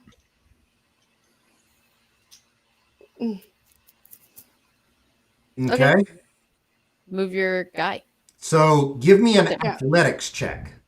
Okay, how do I do that? On your skills tab, the second tab there, up at the up at the see top, it. it's the fourth one. Uh-huh. You get to make an athletics check. You're leaping. Okay. You can make a 10-foot Do leap. we have an initiative tracker up? I'm sorry? It's a 3. Do we have the initiative tracker up? Because I don't see one. It is. So Oh, the combat combat tracker. tracker is that very first button in the upper right-hand corner that looks like crossed Got swords. it.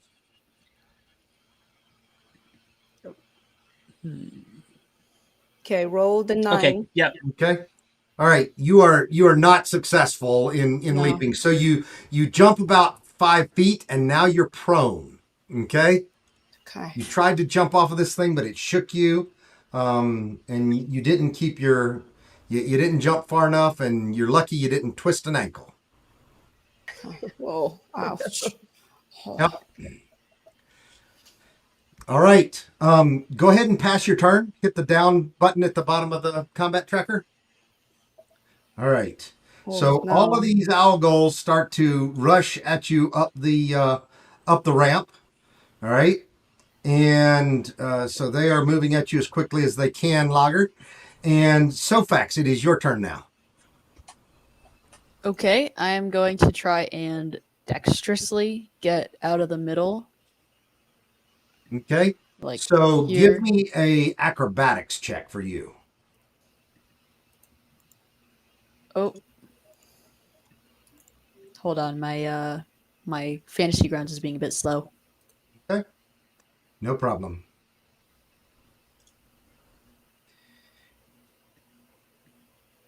You have a +2 to your dexterity if you want to use your manual dice. Yeah, I'll just use real Okay. dice.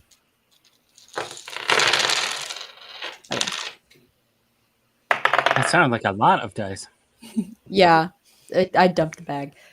13 All right. That's what you rolled, or that's with the 2? with the 2.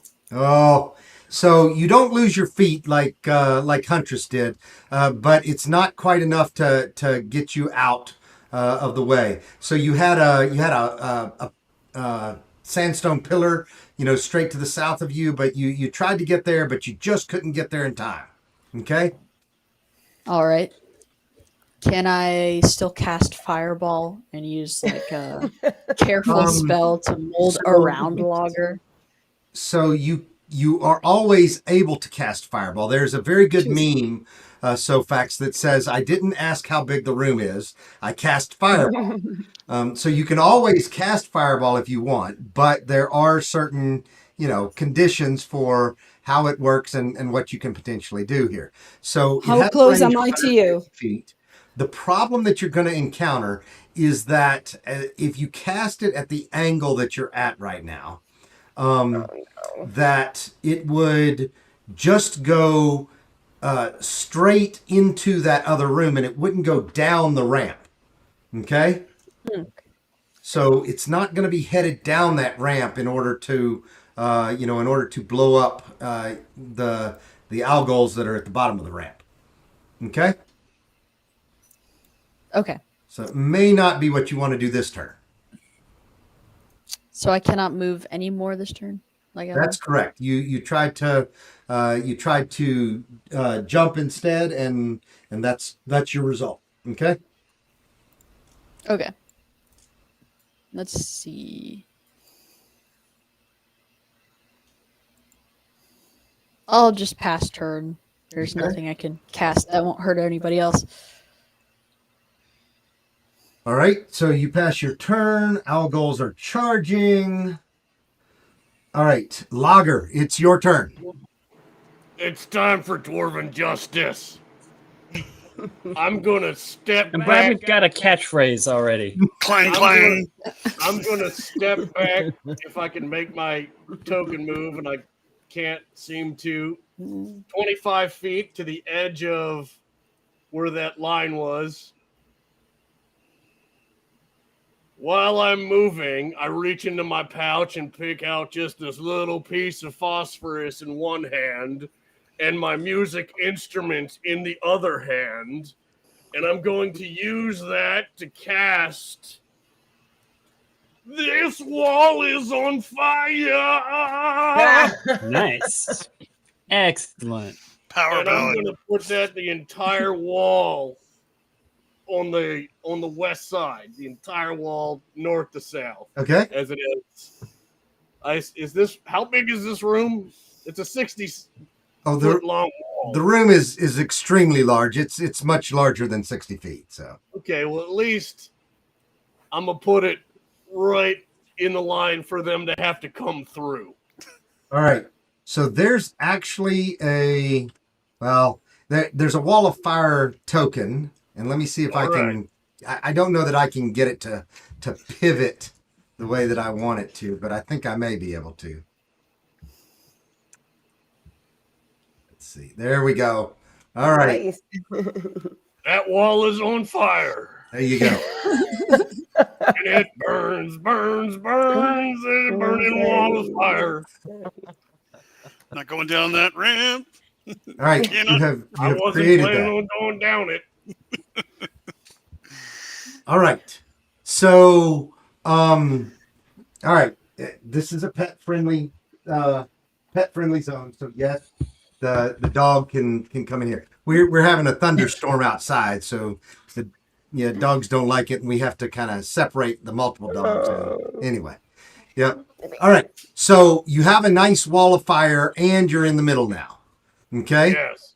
And that All right. completes my turn. All right. It's kind of Turn cozy. to algos that are charging. All right. They continue to charge.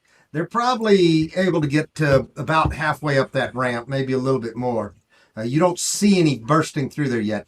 Rusty, it is your turn.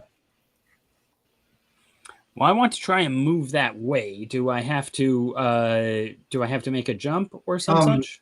So you have to make so you can either jump for it, or you can try to make a dexterity check or an acrobatics check, because it is shaking. So one way or the other, you got to make a check here.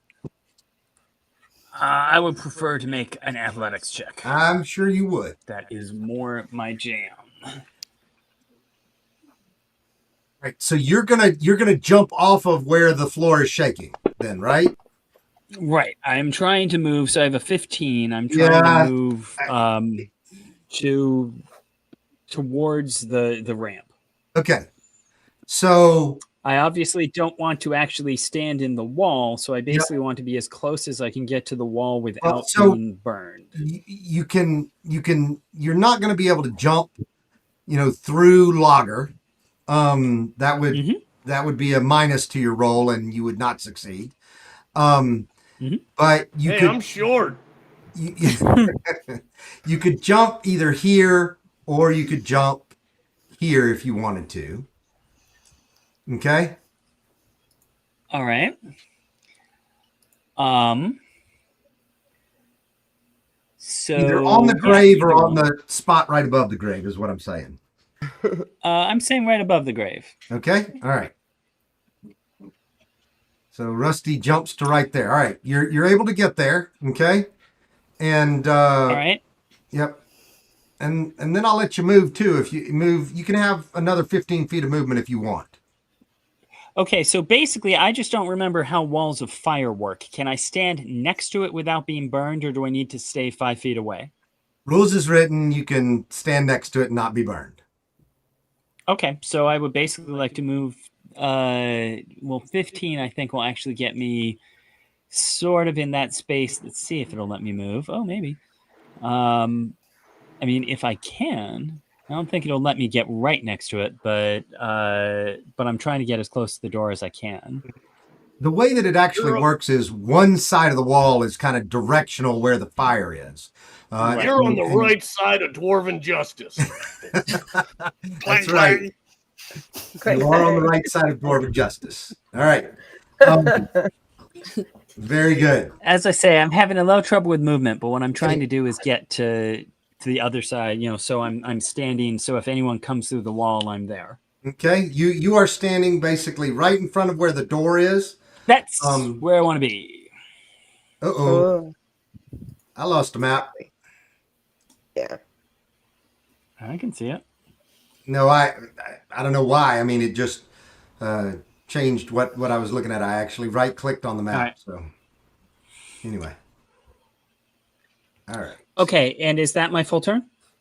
You can yes, that's your full turn. Your action was your jump, and then your right. Your movement after that. Okay? Unless I had a bonus, and Yep. I don't think I have a bonus I need to use.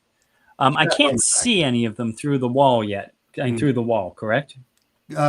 No, actually, you can see from where you're standing. You can see there are a number of them that should be able to get up here by the end of the next round. Okay. Okay. Rusty, Well, in that case, since I have a bonus action. So, Rusty, you are nervous. You know that with how many you see down there, that this is overwhelming odds. Mm-hmm. Okay? Even with a wall of fire between you and them, this is overwhelming odds. Since I've used overwhelming in our favor, in no doubt. You keep telling yourself exactly. that, so facts.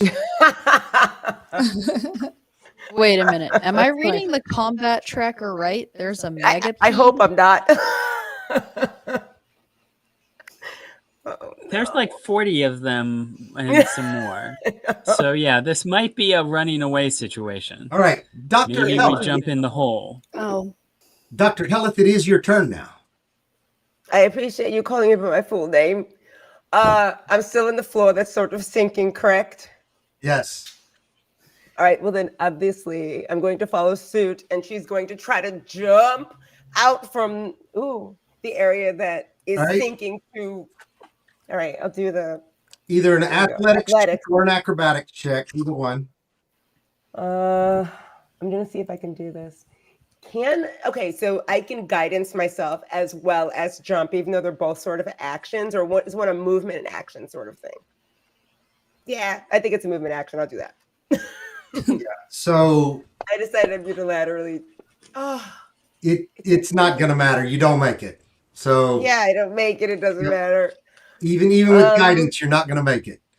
So anyway, Helleth, you try to maneuver yourself off, and you are not able to do so. Okay. You might want to be on the sinking thing. I don't think we want to stay in this room. That's what I'm wondering. Maybe perhaps. But in just sort of automatically, her face is just her eyes as she's scrambling for purchase. Her eyes are just going to get a little dark, and out of the ground is going to come this hand. And the hand looks like it's been comprised of like different things, like a little macabre.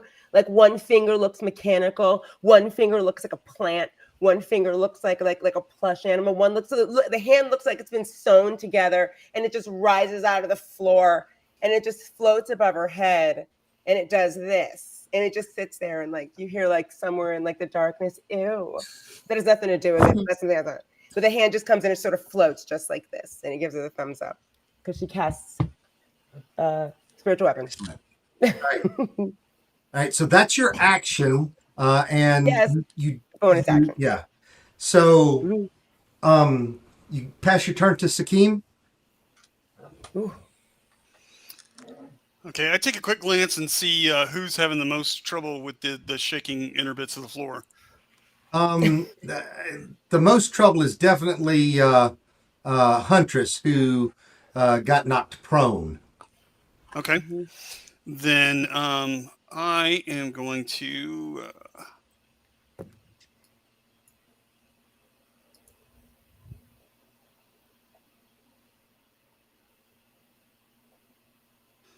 Okay, Body hand. I go ahead and loop my as an item interaction. I pull free the silken rope I have wound around my waist. I wrap it around the column here, and I toss the other end to Huntress. Okay. Oh. All right. She's close enough. That's an easy thing to do. So no issues. But that's your action. So okay. Well, and it would have required me to use my fast hands to do the item interaction as my bonus. Yep. Okay. So that's my turn. All right. All right. And that'll be this round. Oh, for the viewers, and I know I told all of y'all this, or most of y'all this. One of the things that I do from a homebrew standpoint is that we do re-roll initiative every round. So add a little excitement to it. We don't know who's going to get to go first next round. Mm-hmm. All right, couple of owl ghouls charging at you. Sofax, you're the first one that gets to react, but over like at the end of the round, you feel that the floor has actually shaken up and is moving up just a little bit. You also and Dwarf, I need you to roll for a insight check with advantage, please. All right. Give me what you got, Lager.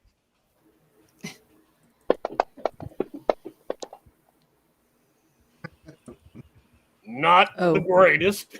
All right. Doesn't have a lot. Greatest, but still enough to realize, I'm not going to give you everything here, but there seems to be some counterweights that seem to be swinging loose somewhere under the floor right now. You are expecting some big things to start moving and happening within a round here. Okay? All right. So, Okay. Sofax, it is your turn. You are close enough to the edge that you could get off of the platform if you wanted to. Not that it's a platform in the middle of the room. Anyway. Oh, no. Should I get off and go for the magic thing in the end of the room, or should I just like stay on? Oh, What do you guys think? Like instinctively, what would he do instinctively? What would Sofax do? Yeah. There is Go an for the interesting scarab, because that's our goal, you know. Mm-hmm. I'm gonna go for it, I guess. So do I make a acrobatics check to get off, or? So no, you can just step off because the ground there Okay. is not moving immediately next to you. So if you're just going to be sprinting, you can get over to where those items are. Cool. Okay, you would have gone around, but yes, you're fine doing that. Yeah. Okay. All right. When you get off, and there are now only 3 bodies there, guys, it shoots up into the air. Right now, you are all 25 feet higher than you were just a few minutes ago. As soon as Sofax stepped off, it shot up into the air. Okay? Whoa! Uh-huh. That's right. So, Sakim, you've got a 50-foot rope that you have thrown to Huntress. And Huntress hasn't really had a chance to grab it yet, but she goes next. So I'm going to give her a chance to grab that rope as she starts to shoot up. You guys are going to have to figure out what happens here too, because anyway, Huntress, this shouldn't be too hard. The rope lands right next to you. This is going to be a low number for each of success. I mean, basically, roll an acrobatics check, or not just straight dexterity. Roll a straight dexterity check So that's just on your main sheet, double clicking on Dex on the left side. Yeah. Okay. So make a Dex check, and if you get, let's see, better than a 5, you'll be. Oh my gosh, you tried to screw that up, didn't you? Yes. Actually, a 1 would have screwed you up. So there was only a 5% chance that you would have failed that. All right. So you grab this rope that was thrown to you by Sakim. Okay. Sakim's got the other end tied around his waist. You know this. You saw him do it. Okay. You are prone. It would take half of your movement to get up, but you also need another dexterity save to stay standing on your feet. Okay. So I'm assuming you probably want to do that. Yes, please. So you stand up, so that's half of your movement, and then I you stand make up. a dexterity save, which is on the right-hand side of the main sheet. Do I see this? Like, do I see her like trying to stand? Can I quickly like grab her? No, she's lower. Yeah. That's right. Never mind. No, she is up there with you. She and you and Lager are all on the pad right now. All right. So can I give her guidance? You easily stand up. You've got your balance, no problem, Huntress. Yes. Oh, okay. And so you easily stand up and steady yourself. And now you've got this rope, and it's 25 feet down to where it's attached to Sakim. What are you going to do with this? I'm going to pull him up. Well, it's not. Can I? You can start to retrieve it, and I would say that with your turn, you can probably retrieve maybe a good 15 feet of the rope. Okay, so the rope is almost taut because it's a 50-foot long rope that's tied around his waist. Okay, so as you start to retrieve that rope, you're pulling it in, and now there's about 5 more feet of slack before it's tied around Sakim. So that's what you're able to do with your turn. So, all right, anything else you need to yell to anybody or any bonus actions? Not sure. Let's see. I think that's probably it for you this time. I'll pass my turn. Yep. Yeah. All right. So, Huntress passes. Owl goals are almost there. All right, Dr. Helleth, it is your turn. You are not prone, but you need to make a dexterity save to stay on your feet. Okay? Okay.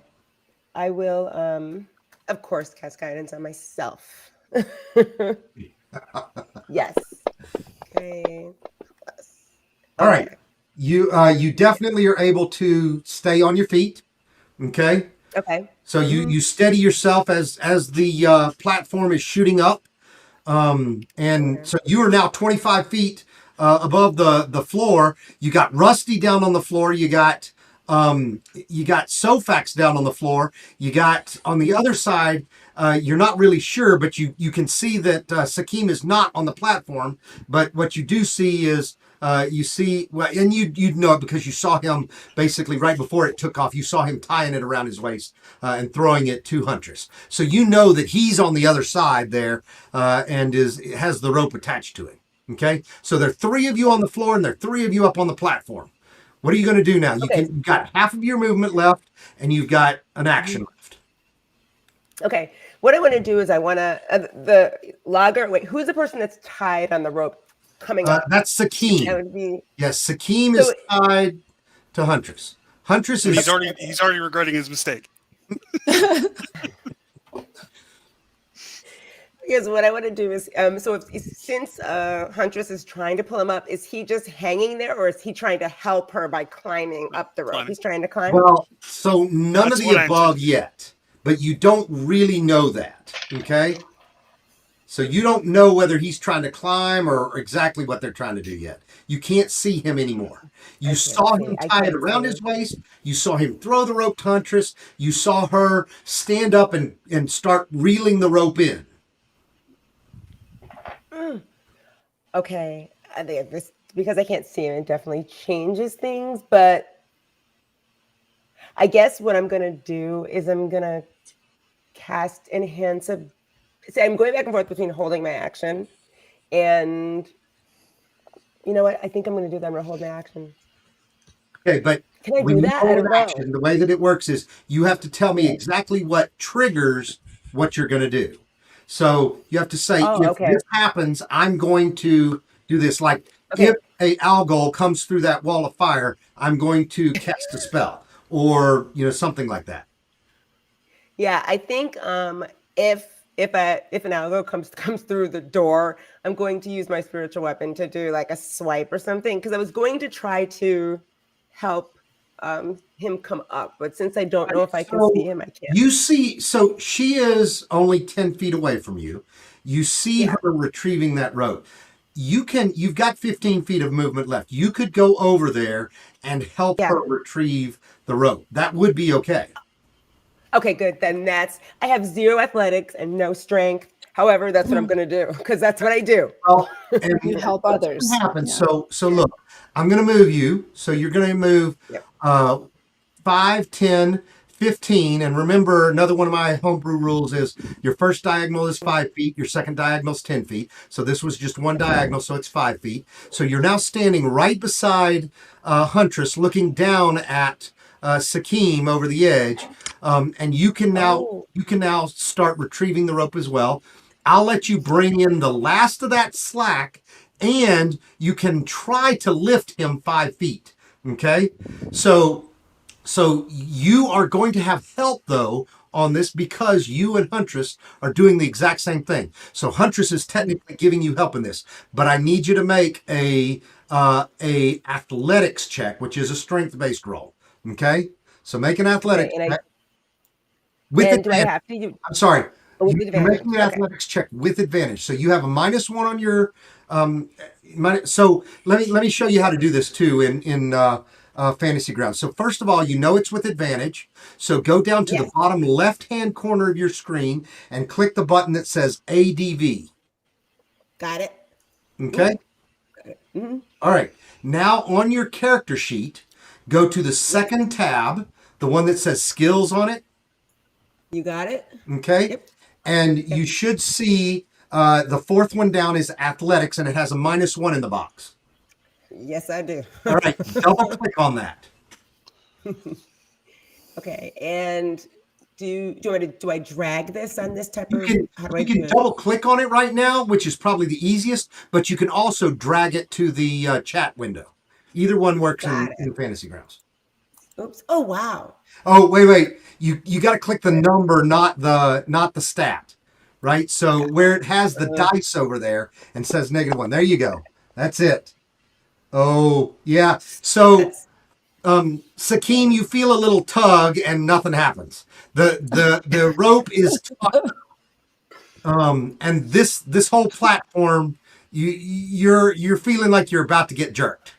So all right, but you didn't succeed on the 2 rolls. Yes, with advantage you got a total of 7. So all right. Yeah. That's all I can do. All right, Dr. Helleth, you're passing your turn. That's all I can do. Yeah. Yep. All right. So Sakim, you hear some loud sounds coming from the archway on the other side of Rusty. Interestingly, the wall of fire is mysteriously quiet. It's not making as much burning noise as you might expect that much flame to make. By the way, you can see the wall vaguely every now and then through the wall of flame. You see the physical wall on the other side totally being scorched, but no heat seems to be coming your way. Anyway. Okay. All right. So what are you going to do? I want to kind of inspect the platform as it's going up. Are the sides even, or can I see machinery in there? Right now, the sides are solid and even. Okay. So I can actually start climbing up them? You could actually start climbing up them, yes. All right. Since they're pulling in the slack, I go ahead and start climbing up. All right.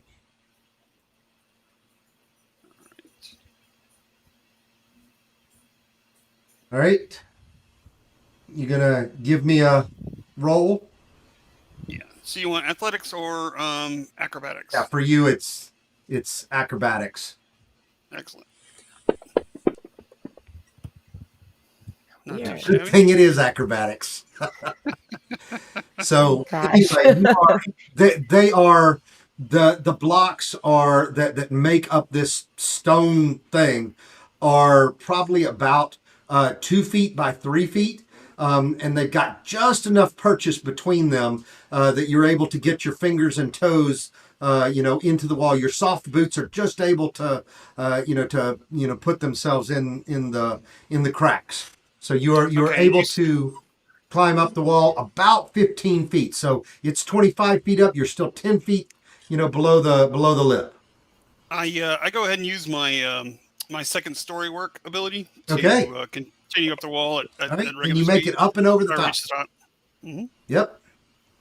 No problem. All right. So you are up and just move yourself forward 5 feet. But now you're on the platform with, I'll move it actually because we're having some issues. But so you move yourself back up, lever yourself back up and onto the platform. Okay. And you have passed. All right. Logger, it is your turn. You can now see, Logger, you can see, um, uh, down that ramp every now and then when the flames part, and there are algol and something else massive right on the other side of that, right beyond where Rusty is. Like they're coming through next time for Rusty, one way or the other. That's bad luck for him and probably bad luck for us too. So, can you describe for me what's next to me? Like the platform is already well above me. You are on the edge of the platform. You are on it. So the platform is a 25-foot square in the middle of the room. Okay. Okay. So have I that gone is. Let me give you 25 feet. All right. All right. So there's the platform shooting up. Okay. Okay. You are barely on the edge of that platform. I do need a dexterity saving throw from you. That's definitely my forte.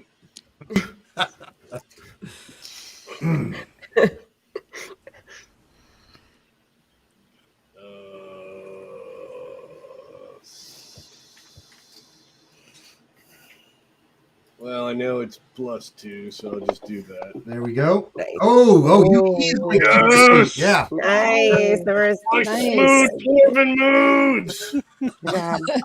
Well done. Little breakdancing. Nice. Oh, very good. Very good. So you easily you start doing a little jig on the edge, right? So anyway. All right, so what do you want to do now? It is now, so you made your saving throw this turn. It is considered difficult terrain, so at best you're going to be able to move 15 feet. I am unbothered by difficult terrain. Oh, that's right. You are unbothered by being a land. That's right. So you can, Yes. That's right. yep. All right. So Sweet dwarven moves. anyway, what would you like to do at this point? So, do we need to get a rope to Rusty to get him up here? I think I can actually get up there, but I got a plan. But I can prepare. Because I can throw a rope down. Well, or no. And if Rusty, well, I'm not gonna. Yeah. Well, you good luck. I got a plan. I think. How high up is it? 25 feet, right? Turn. Rusty still gets his. Yeah, as his long as I turn can to get turn. this turn, I can get up there. Right. You can still throw me a rope. I'm just saying I don't think I need it. So Sofax is who I'm worried about. Is Sofax on the platform? no, Sofax has made a dash for the magic glowy thingy, whatever it might be. Oh, I need to go over there and worry throw a about rope Sofax. down. That's what you need to do. That might have been what I almost suggested. So Yeah, I'll go over to the other side and throw a rope down. all right, so you can definitely throw that rope over to Sofax. It's only it's only like 20 feet across and 25 feet down, so it's not going to be very hard. But I need you to make a dexterity check, please. Once again, And- my forte. You do have All right. No, you're able to get that to Sofax. Okay. So it lands right on Sofax. So Sofax, you've got a rope that has basically, hit you in the shoulder. Okay. Along with some sand. A little bit of sand on the rope. A little bit of grip for tension Pocket or sand. for gripping. So all right. So anything else, Lager? Any bonus actions? I'm sad that I'm not still playing my lute, but I'll get over it. All right. So, Lager, you're going to pass your turn to Rusty. Rusty, you going to be ready for this? I am. All right. I've got a cat here giving me trouble, but I am all set. Yep. All right. So it's your turn now, Rusty. All right. So I arrived there, saw the horde of advancing owls, and was perfectly prepared to stand and hold the line. And then I see some kind of shifting shape of something much larger and say, "Hell no." And realize this is not a hold the line situation. So I turn around. I will move my 30 feet, to get as close to the platform as I can, which I think sort of puts me by the edge of it. Yep. So 15 feet to the edge of the platform. Yep. Looking up at it, again, Rusty has all these sort of sigils and lines carved into the armor that makes up his body. And as he is running, light starts to flow through those, and it becomes blindingly bright for an instant. And then it just flows out of him, and essentially I'm Misty Stepping. So I'm going to cast Misty Step as a bonus action and just suddenly be up on the platform. All right. And you are suddenly up on the platform. How about that? Nice. Okay, so you use my remaining movement to move. Now that you're up on the platform, I need you to make a dexterity save. All right. Hold on.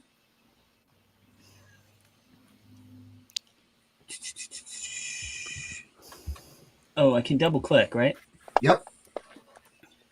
Now that should. Oh. Yeah, that didn't do so well. You must have had a residual guidance on you. I've got bless. I've got bless on me. Yeah, you do have bless. So, and you're still blessed. That's legit. You're still blessed. Yep. Yep. Okay. All right. Well, unfortunately, that's still not enough. So you made it up there, and then you are knocked prone with the extreme motion as soon as you get up there. Okay. And now just checking. I moved. I used a bonus action. Do I still have an action? No, because you were knocked prone. That knocked prone is going to force you to lose that action this turn. Okay. Okay. All right. So work on your smooth dwarven moves. Oh, love it. All right. So Rusty, there you go. All right. So let's see. Back to the top, I think, early. God.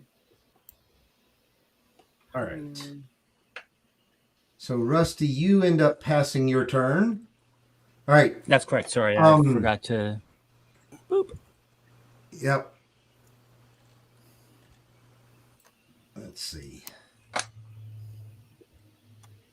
That is going to be the end of this round. And next round, there will be things bursting through. All right. So, let's see if they can survive. One. You're going to enjoy this, Lager. Yeah. All right. So, Lager, 4 algols burst through the wall of fire. Okay. And, Lager, what I need you to do is I need you to control click on each one of them. Oh, boy.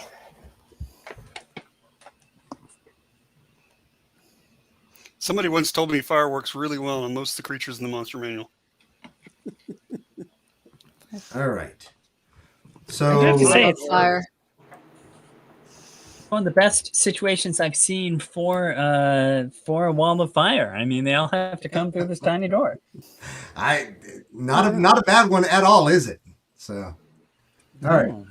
So, Lager, do you have all of those targeted? maybe. No, you don't yet. You got the bottom two. So control click on the top two.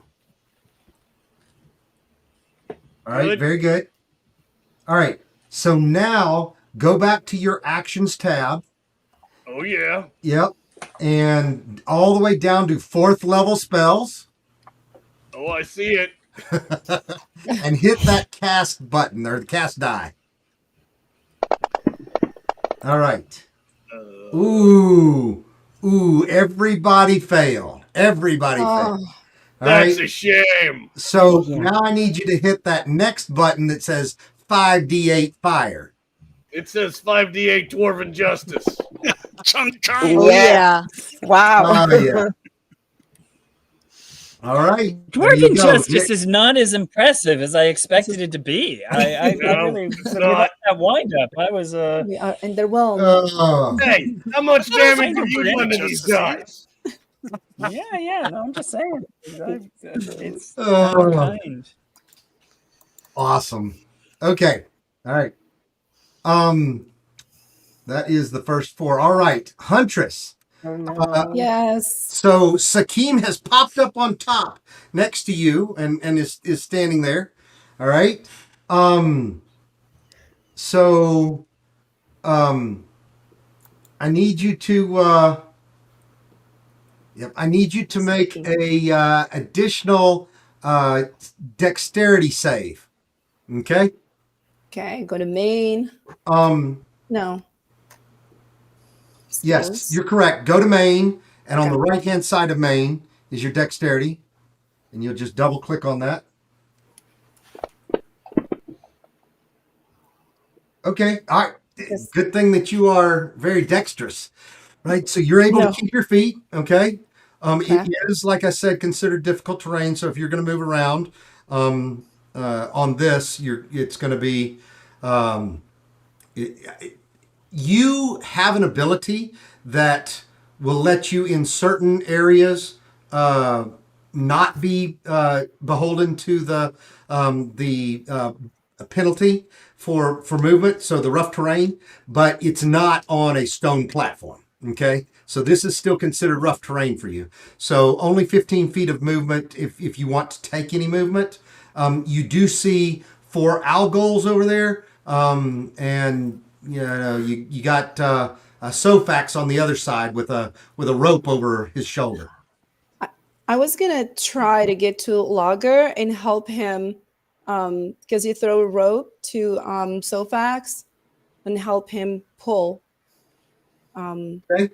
All right. Pull So him up to the platform. you can actually do that, right? So it's 5 feet, 10 feet, and then 15 for that first diagonal. So you are right there beside him. However, and this is what you need to say. This is what I was talking about a held action. You need to wait until Sofax has grabbed that rope or done whatever Sofax is going to do.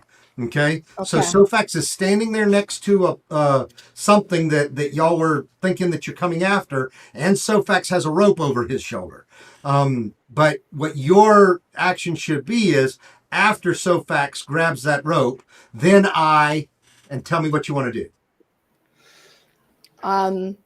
After he grabs that rope, I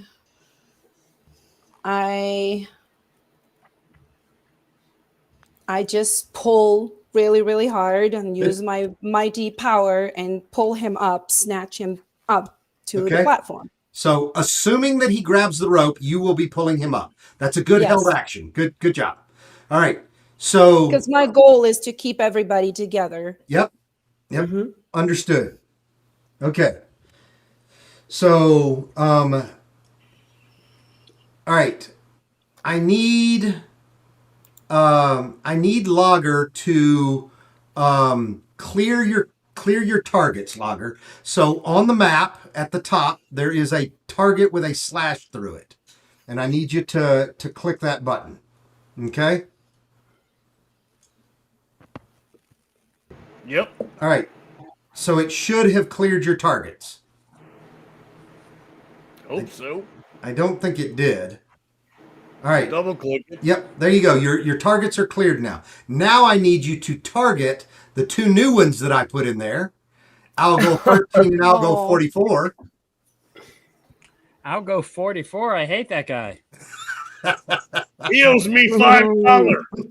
He's a real jackass. All I right. didn't even realize he was in the second season of Dwarven Justice. I mean, Yeah. Are they both highlighted? Can you tell? So you've only got 44. He obviously mattered to you. You also need to control click on Algol 13. Oh my gosh. Good. I'm clicking. You know what? I'm gonna do it to expedite things. Okay. So all right. Oh no, it's done now. So it was just lag. Okay, so do the same thing again. I need you to click the cast button and follow that up with the. Oh, why'd you click? Oh, that's both of their. Oh, they failed again. Holy cow! I'm rolling bad. This is awful. All right, all right. Click your 5d8 fire button again. These Algor's on fire. Now that's better. That's some Dwarven justice. All right. Yes. All right. Yes. I had to warm up to it. ah, I see where you went with that. Uh, All right, very I good. don't get it. All right, so the next two have come through. They are all headed towards the platform. They look like they may be good climbers, and so y'all are all a little bit nervous. All right, Sakim, it is your turn. all right. Do I have a feeling that this platform may or may not be set on cantilevers where if enough weight is on it, we're all going to plummet again? Give me an insight check, please. All right, well, And you may do it with advantage. okay. Being an expert at, traps and all. Not that you are, but Exploring things. exploring things. That's right. Being an expert at exploring things. All right. So yes, you do feel that this is a cantilevered platform. All right, and that's a pillar right next to the platform right here. It is, yes. So there's a pillar rushing by right now. Is it still rushing? I mean, is it the? Oh yeah. Y'all are in movement. Like y'all are in motion right now. Okay. The thing isn't going up and stopping. It is all moving, and you guys are just acting at certain points in this movement. Okay. So I don't think if it's moving that fast, I'm not going to have any chance to hammer a python into it, am I? Yeah, no. All right. Well, in that case, I hammer the other end of the rope that's still tied around my waist. I hammer a python into the top of the platform. Okay. All right, and that loop the rope works. through it. All right. Very good. All right. Passing your turn. Yep. All right. look at the dwarf. He's getting excited. All right. Good. All right. So we're gonna clear your targets. Then we're gonna target Algol 12, Algol 39. Wait. This is doing it the wrong way. Algol 12 isn't actually a bad guy. Targeting it. All right. I'm kind of sad that he's included in this. He's just kind of going along with the gang. It's a lot of peer pressure. It's tough being an Algol. Yes. All right. yeah, but he doesn't tip well at restaurants. Yeah, that's true. All right, fair enough. All right. Algol 12, Algol 39, Algol 7. Algol 39 has a really good golf game. Oh my gosh. Algol 9, Algol 16. Almost a scratch player. Algol 27. What about 27? I mean,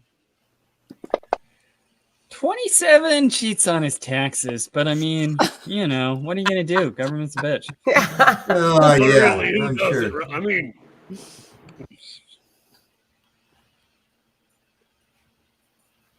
All right.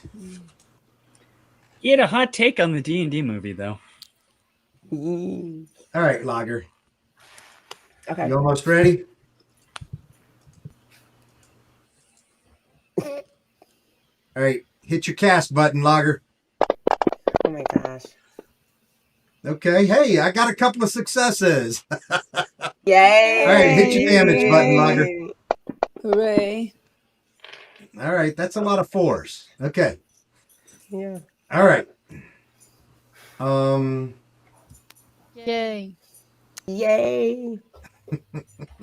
Okay, Rusty, it's your turn. Okay, so I am using half my movement to stand up. Okay. And please make another dexterity save. Okay.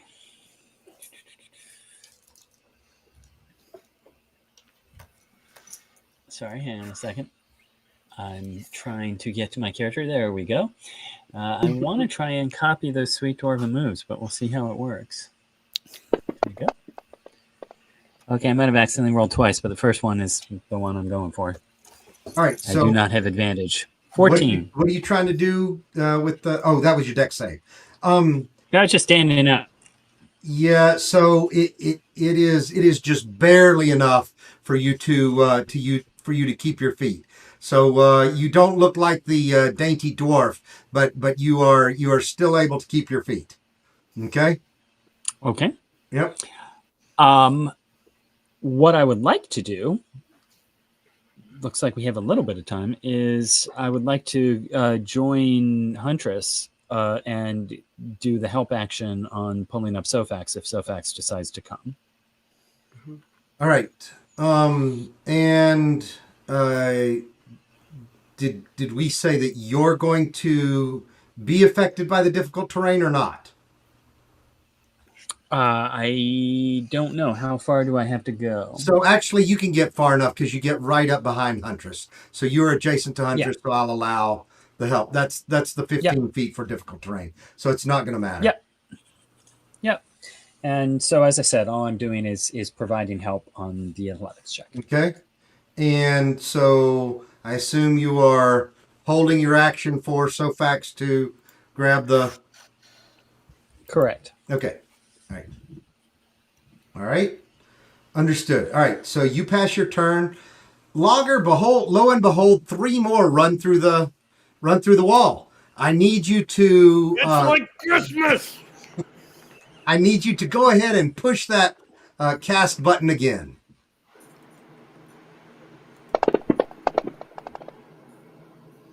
Man. That was bad for you. Yeah. Ugh. All right, roll your 5d8 fire damage. Here comes the fire. Nice. All right. A little bit more fire. There you go. Druid to my list for any kind of heist crew I'm put together. I think that's pretty good. Yeah. All right. So you're gonna pass. There're gonna be a number of. Oh no, it's your turn now. So yeah, it is. So what are you gonna do with your turn? You holding an action too? So I'm going to mention to the party, if all of these creatures climb up, don't be on that edge of it because I'm going to cast Wall of Air and try to blow them off. Oh, nice. Roger that. Roger that. So don't be on the west edge. All right. Good tip. Anything else? If you're holding your action, you should tell me you're holding your action to do something. I will hold my action to do that if they climb up. Oh, okay. So you're going to let go of the rope that's been thrown down to Sofax then. No. I thought that was Huntress and me. Well, no. Just grab the rope from me. So he threw it. Huntress came to assist. So he and Huntress, the rope. Yeah, but he and Huntress the... both have hands on it at this point. Yes. So if you let go, Huntress and Rusty still have hands on it. So it's not going to. My character has eyes. I can see my biceps. I can see Huntress's biceps. Yes. One I'm or holding bigger. tight. I spend a lot of time digging sand. I don't. It's not my thing. Awesome. I won't fail you. I got this. Right. I'm good with that held action. All right. All right. So, Logger, that's your turn. All right. So then, let me actually it's easier for me to target them while it's still your turn here. So, Okay. all right. All right. Go ahead and hit your cast button. Yes. It's going to take me a minute to put them all my into the God. room. Oh, Oh, man. Whoa. That's not nearly enough success. Oh. Oh. it's raining justice. All Yeah. right. Hit your damage. Wow. Oh, that was pitiful. Oh, what the Pitiful. hell? That's the worst. See, I think it's Absolutely very pitiful. kind since they're missing their saves. You're just rolling the half damage for them. I mean, that's Yeah. very Right. polite. It's true. Yeah. I Awesome. want to be on Okay. everybody's team. I'm sorry, guys. All right. Sofax, it is your turn now. What are you going to do? Oh my gosh. Obviously, I'm gonna grab the thing and grab the rope. So you're grabbing whatever's at your feet, and then you're grabbing the rope, right? That's what you're trying to do? Yes. I'll allow you to So do both grab of the those things. idol. So grab the what idol and seems grab the to be- rope. Whoa, hey! What seems to be at your feet seems to be a maybe a carpet, but it's tied up into like a pouch. Okay, and so this carpet is tied around the top of it like a pouch. But you can definitely see like little tassels type on this tied up carpet thing. Okay, so you're grabbing the bag and you're grabbing the rope, and that's going to take your. I'm because it's technically two different things. I'm going to make that take your movement as well. It's going to take all of that time for you to do it, but you've got a solid hold of that rope and you've got a solid hold of the bag. Yeah. What do you want? What if I grab the bag and then can I thunder step onto the platform? Ooh. Ooh, how about Awesome. that? To No, kill us because all. Screw rope. You got magic. you can't do it this round because technically the Okay. grabbing the bag is the action. Okay. So, but you unless Okay. Thunderstep is castable as a reaction, and I don't think it is. Let's check that real quickly. Notes for next heist. Yep. But you could grab the rope, and if we One only pull you action, halfway up, Yeah. you could then thunderstep just to be like, I didn't need this rope anyway. All right. So you're going to grab the rope. There is a distinct chance that, and you know this, there's a distinct chance that the platform may be higher than you can see after this round. Okay? Oh, boy. And you have to be able to see it to thunderstep. Yeah. Okay? So, Be all wise, right. I worked so human. hard on this rope thing. You Be know, wise, I mean, it human. would be a Grab shame. the rope. Press that. Grab the rope. All right. All right. So you're grabbing the rope then, Sofax? Yeah, I grab the thing and grab the rope. All right. Sofax has the rope. All right. I think, let's see, did I get this next set right?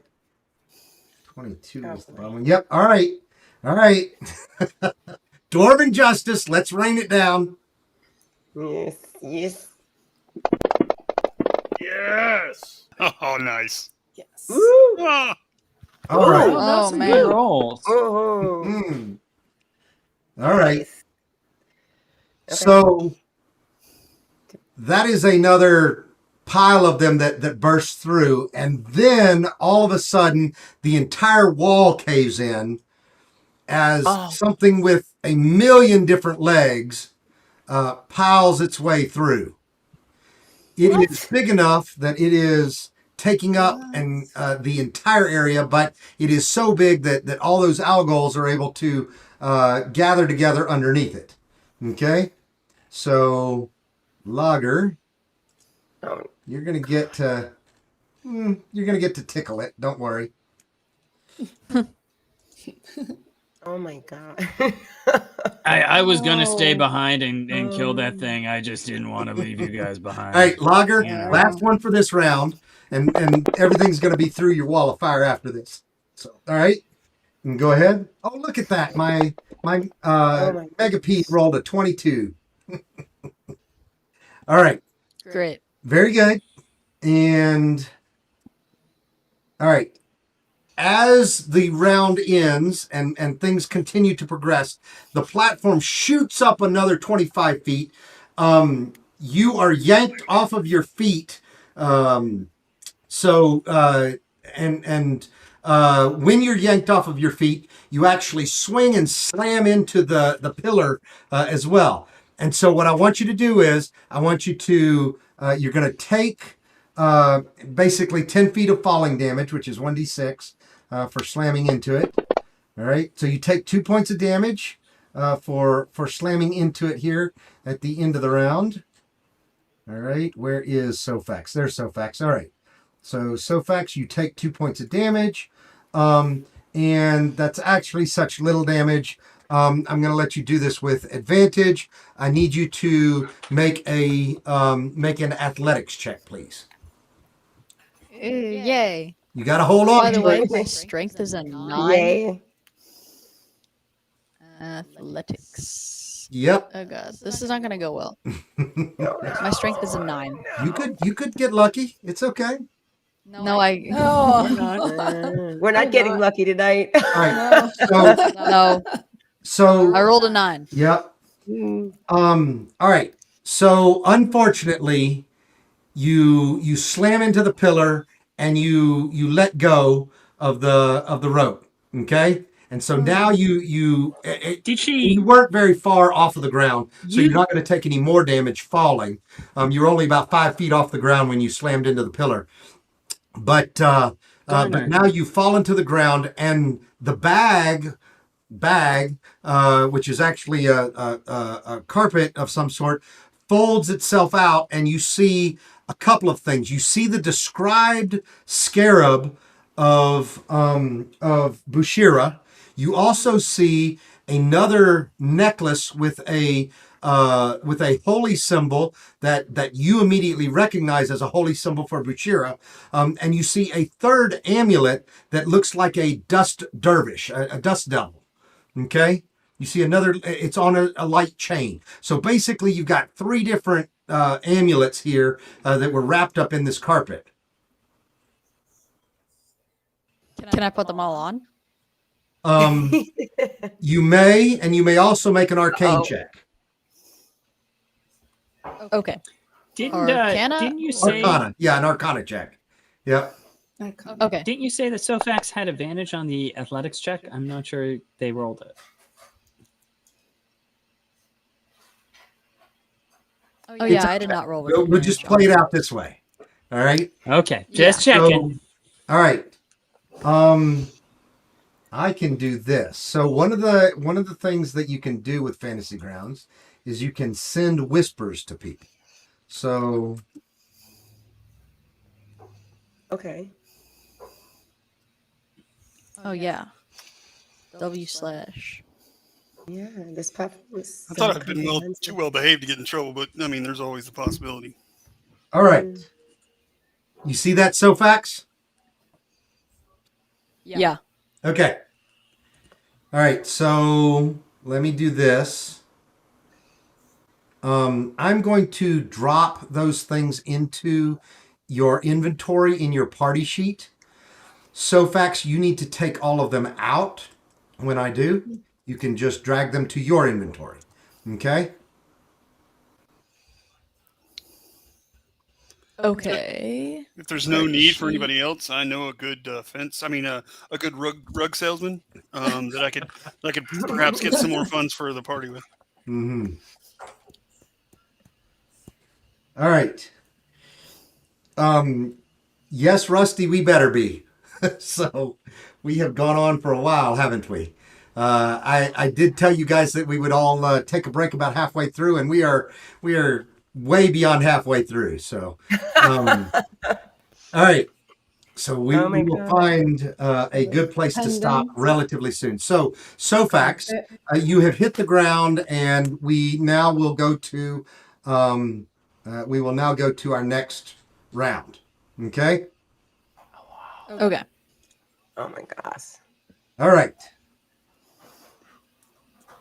Oof, oof, oof. Man, so Fax, you're at the bottom. Gosh. This sucks. All right. We should re-roll. All right. Oh, my gosh. So Yeah. Oh wait, can I use like some sorcery points to re-roll this or Mhm. something? reroll what? Yeah. Initiative. Try and go first. Yes. You Oh, wait a yeah, minute. we didn't What have you roll. got? I don't know if you can do it for initiative. Let's look at that. Okay. So Who it could do is that? your Tides of Chaos, and starting at first level, you can manipulate the forces of chance and chaos to gain advantage on one attack roll, ability check, or saving throw. Nope, it's not initiative. So, Okay. yep. All right, good try though. I mean, obviously you knew that there was something there that you had that was similar to that. All right, so you are at the base of this pillar that is now 50 feet high. When your turn is going to come around again, okay? So unfortunately, you can't see the top of that pillar, right? So you're going to have to do something different, okay? Maybe. All right. Maybe there's an idea. Alert. I'm good. I can try and thunderstep onto the rope. So Fax, read my private tell to you in game. Yeah. Okay. She can care for us, right? All right. I'm hoping it's a carpet of flying. You're hoping it's what? I'm hoping Yeah. she's just going to fly up here on that carpet. Yeah.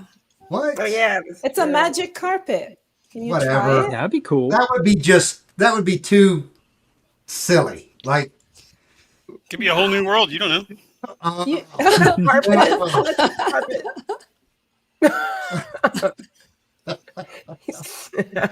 oh. You never know.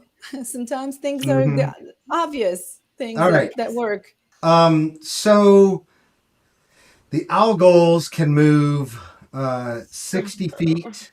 Well, not 60 feet. The owl goals can move 30 feet. They could sprint, but they only can go up at half speed. So they're going to be able to get 30 feet up. They don't meet. So the owl goals that are coming up are not meeting your requirements for being able to cast at them. So I'm just going to jump past them. All right. So Sakim, you are standing over there next to Dr. Heleth. You were told by Logger not to stand on that edge, like the edge specifically where Dr. Heleth is standing. But you can see this massive megapede that has also come through the wall. You said it's a centipede? What did you say it was? It is a megapede. I take one glance at that and I'm like, right. And I keep my line still somewhat held taut, but I move to this side. All right. That is fine. Okay, no problems there. And what I want to do from there is I want to glance up and see how much further up this pillar can continue to go without us getting squished. So finally somebody actually looks up. Yes. I'm not saying I'm There is a 25-foot opening up top, and what you see is just a trickle of sand that seems to be pouring, sifting into that 25 feet, but you hear a whooshing sound. Now, all around that opening at the top, the roof in this room slopes down at about a 45-degree angle. So, it's like you're on the inside of the Washington Monument. Does that make sense? Oh. And so you see the sloped ceilings coming down on every side, but you see this opening that's right above where you are as you shoot up. Okay? Okay. Oh boy. Is it my turn? Almost. So give me an insight check in the tower, Sakim. Yes, sir. thought everyone was looking at me like, what are you doing? Nope. It's actually Huntress next, but Oh, okay, good. all right. Sakima, I heard that roll, but it didn't pop up like it was in the tower. Oh, yeah, Right. it did. Never mind, I was scrolled up. Sakim, you are absolutely positive that sand is probably being funneled down around the room to actually be the weight that is shooting you guys up. So what you think is that the entire surface up there over this entire room, and the entire room is 75 feet square, but you think that the entire area gave way, and that sand is pouring in the sides, but it's being funneled by the way that the walls are constructed to be the weights that are actually shooting you up. Okay? Okay. All right. So nobody else knows that, but Huntress, it is your turn now. So I'm gonna yell at Sofax and say, use that carpet, and can I use the Zephyr Strike to kind of move my body like the wind and try to climb up as before we reach up to the top? Like climb up to see what's going on, what's up there? All right. So If I'm using that spell correctly. The let's see. Zephyr Strike. You move like the wind until your spell ends.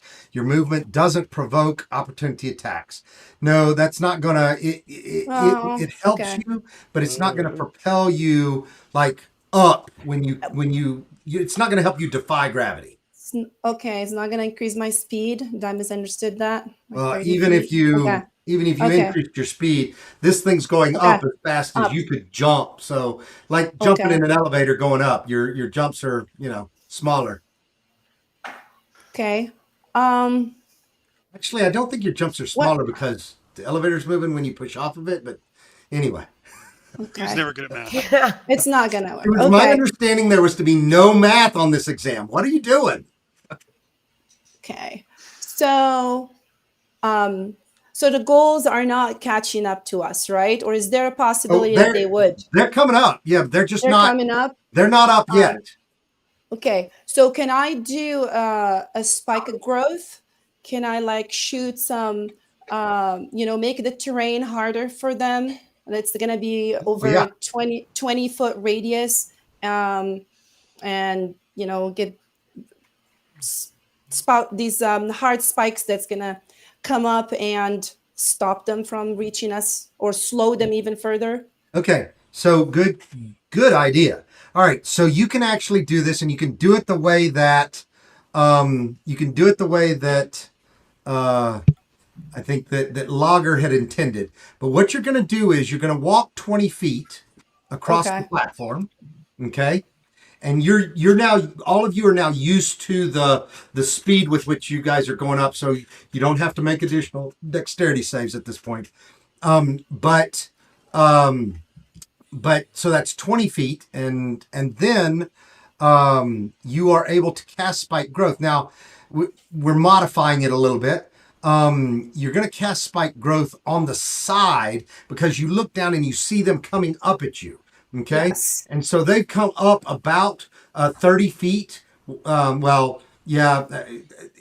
up about 30 feet. So they're still about 20 feet below the lip of the platform that you're on. Okay. And so you can basically take that 20-foot radius and paste it on the side of the pillar.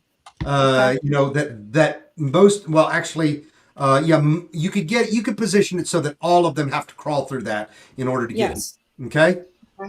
And for some of them going through the middle, it's going to be even harder. So that's actually a very good use of that spiked growth. Okay. So nobody's in it yet because what you've done is, remember that they've got 20 feet. And so you're putting that spiked growth circle right in the middle of that 20 feet. All right. Oh, So, well done. Well done. all right. Shall I All right. roll it? I'm going to actually, a lot of you have done a lot of good things, and I'm going to have to reconsider some of this. But the first inspiration that I'm going to award is going to go to Huntress right now, because that was very well done. All right. So I'm trying. I'm trying. and Sakeem, what are you doing with inspiration on you already? I didn't put it there. Yeah, you did actually when you created the character, because I remember looking at it the other day, but it was at that point. It's okay. All right. I mean, If I did, it I was on think it to- that he's a rogue. Of course, he's going to I didn't steal mean to steal inspiration. it. I mean, it was somewhere in somebody's. Yeah. I mean, well, somebody dropped it. All right. You found it. Now, so Bushra, do you know what inspiration is? No, can Okay. you? So when people do really good things, one of the traditional things in D&D is to give them inspiration. And what inspiration is, it is if you roll and if you roll a d20 and you don't like that d20, you can use your inspiration point and roll it again. Okay, so now you have one free reroll. Usually people kind of hoard them so that you can use it for when things are really rough. So we're in a tight spot. Bleaky boys. dark. Yeah, but you can use it whenever you feel like. So okay. All right. Thank you. Yep. Well done. Okay. So passing your turn to Lager. Okay. All right, Lager, what are you going to do this time?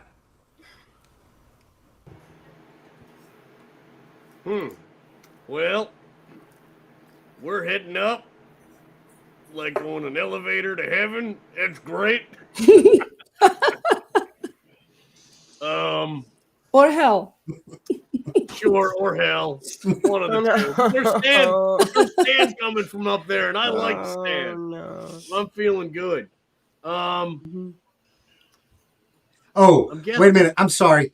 So I was talking about what Bushra could do to still abide by your rules. She can walk the 20 feet over, cast the spell, and then step back 5 feet. So anyway. Oh. Yeah. So now keep doing what you were doing. So I'm just gonna still hold the wall of air if they start climbing up. That seems like the best defense. Okay. All right. I think that's a good idea. Yep. All right. More. Next week on Orvin just. Oh, sorry. All right, Rusty. What are you going to do? I'm just going to actually go prone, so as not to worry about falling, and I just want to crawl to the edge and hold my hand out to give Sophax something that he could teleport to. All right. So Rusty, you step over to the edge, or you crawl over to the edge. Basically, I'm just trying to be as secure as possible rather than speed. All right. So this is another idea that he may be able to. Sophax may be able to at least go somewhere where Sophax could grab your arm. That might be risky, but okay. Yep. Such kindness. All right. Dr. Helen. Oh boy. I'm still at the edge. So they see these creatures of monsters. They can see me. Yes, they can see you, and you can see them. Okay. Okay, you know what? She's standing near the edge. She's just gonna look down at them. And as she looks down at them, there's like the embers of fire sort of casting this glow unnaturally on her face. And she's gonna look right at the creatures and say out loud, "Turn around and leave." Yay. And she's casting Channel Divinity Turn Undead. So I guess all of them have to make a wisdom saving throw of DC 14 of a 14. All right. Or they have to try to get away from me. All right. Let me help with this because it is significant this one is... with this many on here. There are 44 of them. So all right. How many can see and hear me? That's what it comes Oh down. yeah, all of them are in the room and just- can see and hear you now. So She should just press target enemy units. So the first thing we'll do is we'll try to target all unfriendlies. Every now and then you gotta select them all. Yeah. Right now I'm on my features now. Hold on. Let me go into my abilities. Okay. Because then it gets really dicey. Okay, I'm in my abilities right now. Go on my main page. Come on. Okay, there we go. Now I'm in my combat page. Oh boy. Yep. Yeah. Oh boy. And there's one that you don't do. Okay. Okay. All right. It did not select all of them. Huh. All right. Dr. Helleth, select Yes. target. Okay, and to do that, okay, I can go to my combat little target thing. Mhm. Ouch. And then just go Yep. boom, boom, boom, boom, boom. Okay, hold on. So I can do this. Did it work? Oh no, it took some of them off. It's okay. Look, All right. I'll manage it. All right. So you are turning all of these undead, right? Trying to tell them to turn around and leave. All right. All right. And many of them immediately fall from the walls if they had started crawling up already. You're only left with about a third of them that were still on the walls. However, the megapede is massive. Only about half of it is probably in this room. And that half of it is standing up on its back half, which is trailing out the what was the door is now just a smashed wall through there. And is just in range that it might be able to actually attack you this time. So, all right. Do I still have a bonus action and stuff? Yeah, you can have a bonus action and a move. Okay. Then okay. If I move, they have an app attack, right? If I move, just there's no attack of opportunity for this one. So okay, good. Mhm. All right, so she's going to use movement to move as far back as she can. You Bonus can move action to the other side of the platform. That's perfect. Yep. Bonus action, spiritual weapon. Can I change the look of my spiritual weapon however I want, or is that to stay a certain way? Yeah. Okay, because she has a few in her arsenal that kind of go with her particular crit traits. Spiritual weapon comes out of the ground. It's a giant shovel, and the shovel just swings right at the megapede. I like it. All right, make your attack on it. Boy. Yeah. So, okay, so where you see spiritual weapon on your actions tab. It's on level 2, so I can just cast right here. That's right. Okay. So there you go. Ooh, nice. You hit easily. Ooh. Okay. 28. Yes. Yep. Ever got hit with a shovel in the face? And then go ahead and roll that damage. Hit the little blood droplet next to it. Maximum damage. Well done. Yay. All right. That megapede is definitely riled up now. So he has been hit by a shovel. You can dig graves with a shovel. It's good to have a shovel around, right? That's awesome. That's great. All right.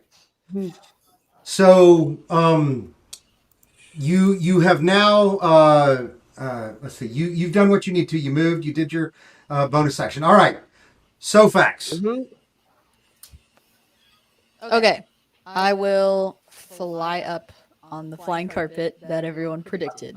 All right. Very good. So yes, she did find a carpet of flying down there that allowed her to escape the pit as well. And so as you fly up, the platform shoots up another 25 feet, and anything that was close to climbing up immediately gets stuck into the spikes and can't make it up there.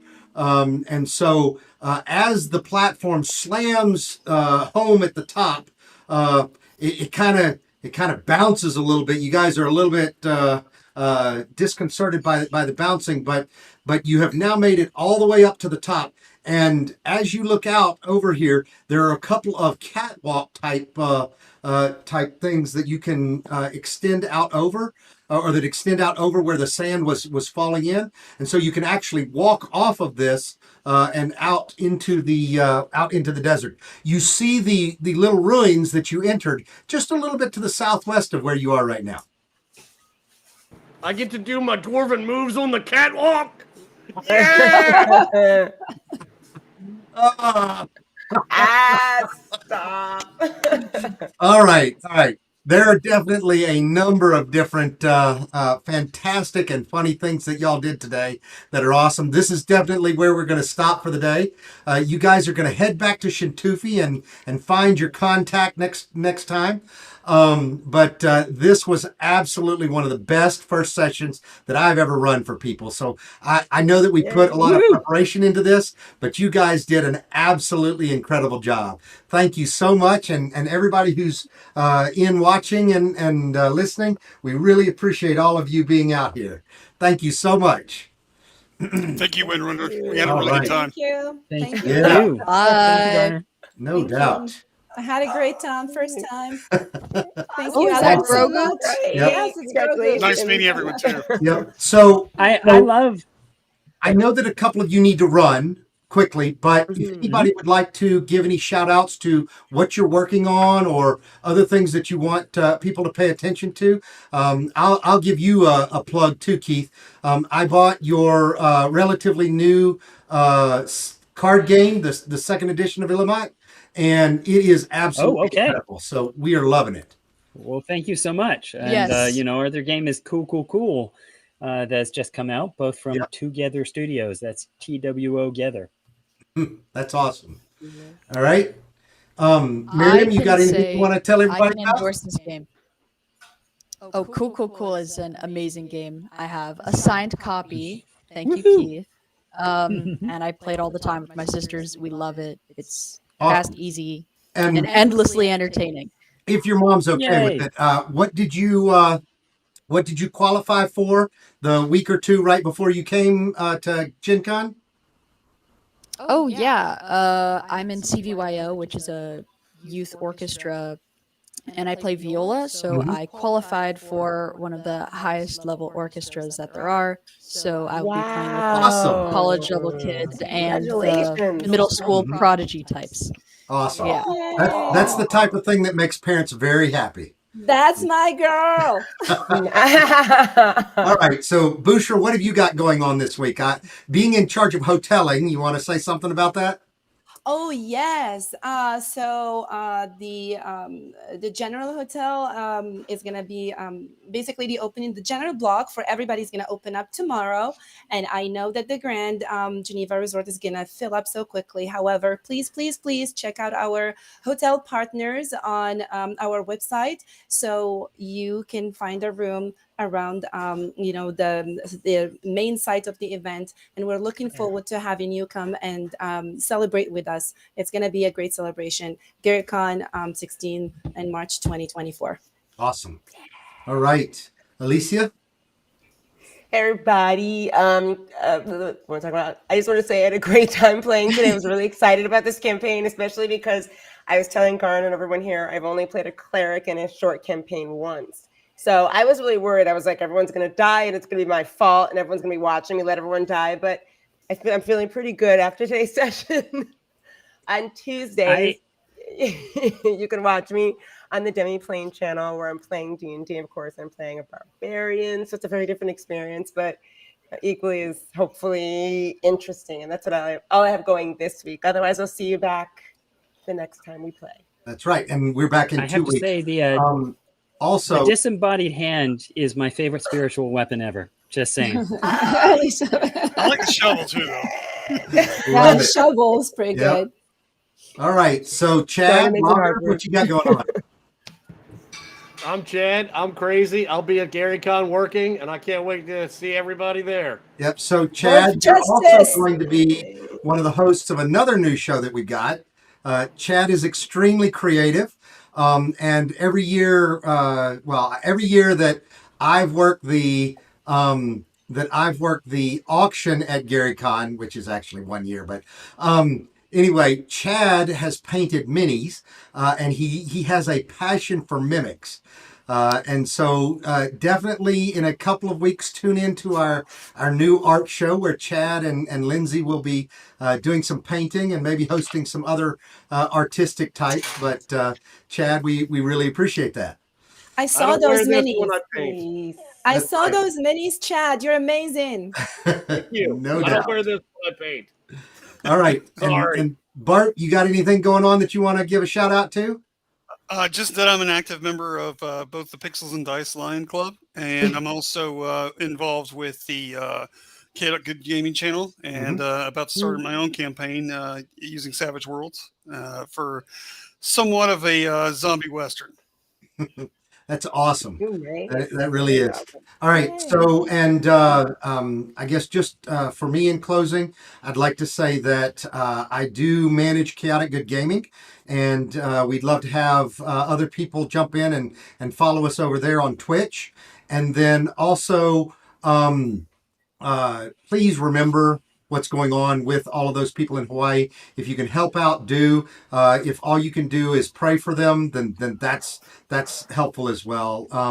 It is just absolutely terrifying right now, and we all of our thoughts are definitely with everybody in Hawaii right now too. So you can again give to the Lions Club International Foundation, and that will go straight to helping people in Hawaii with their disaster relief fund. So.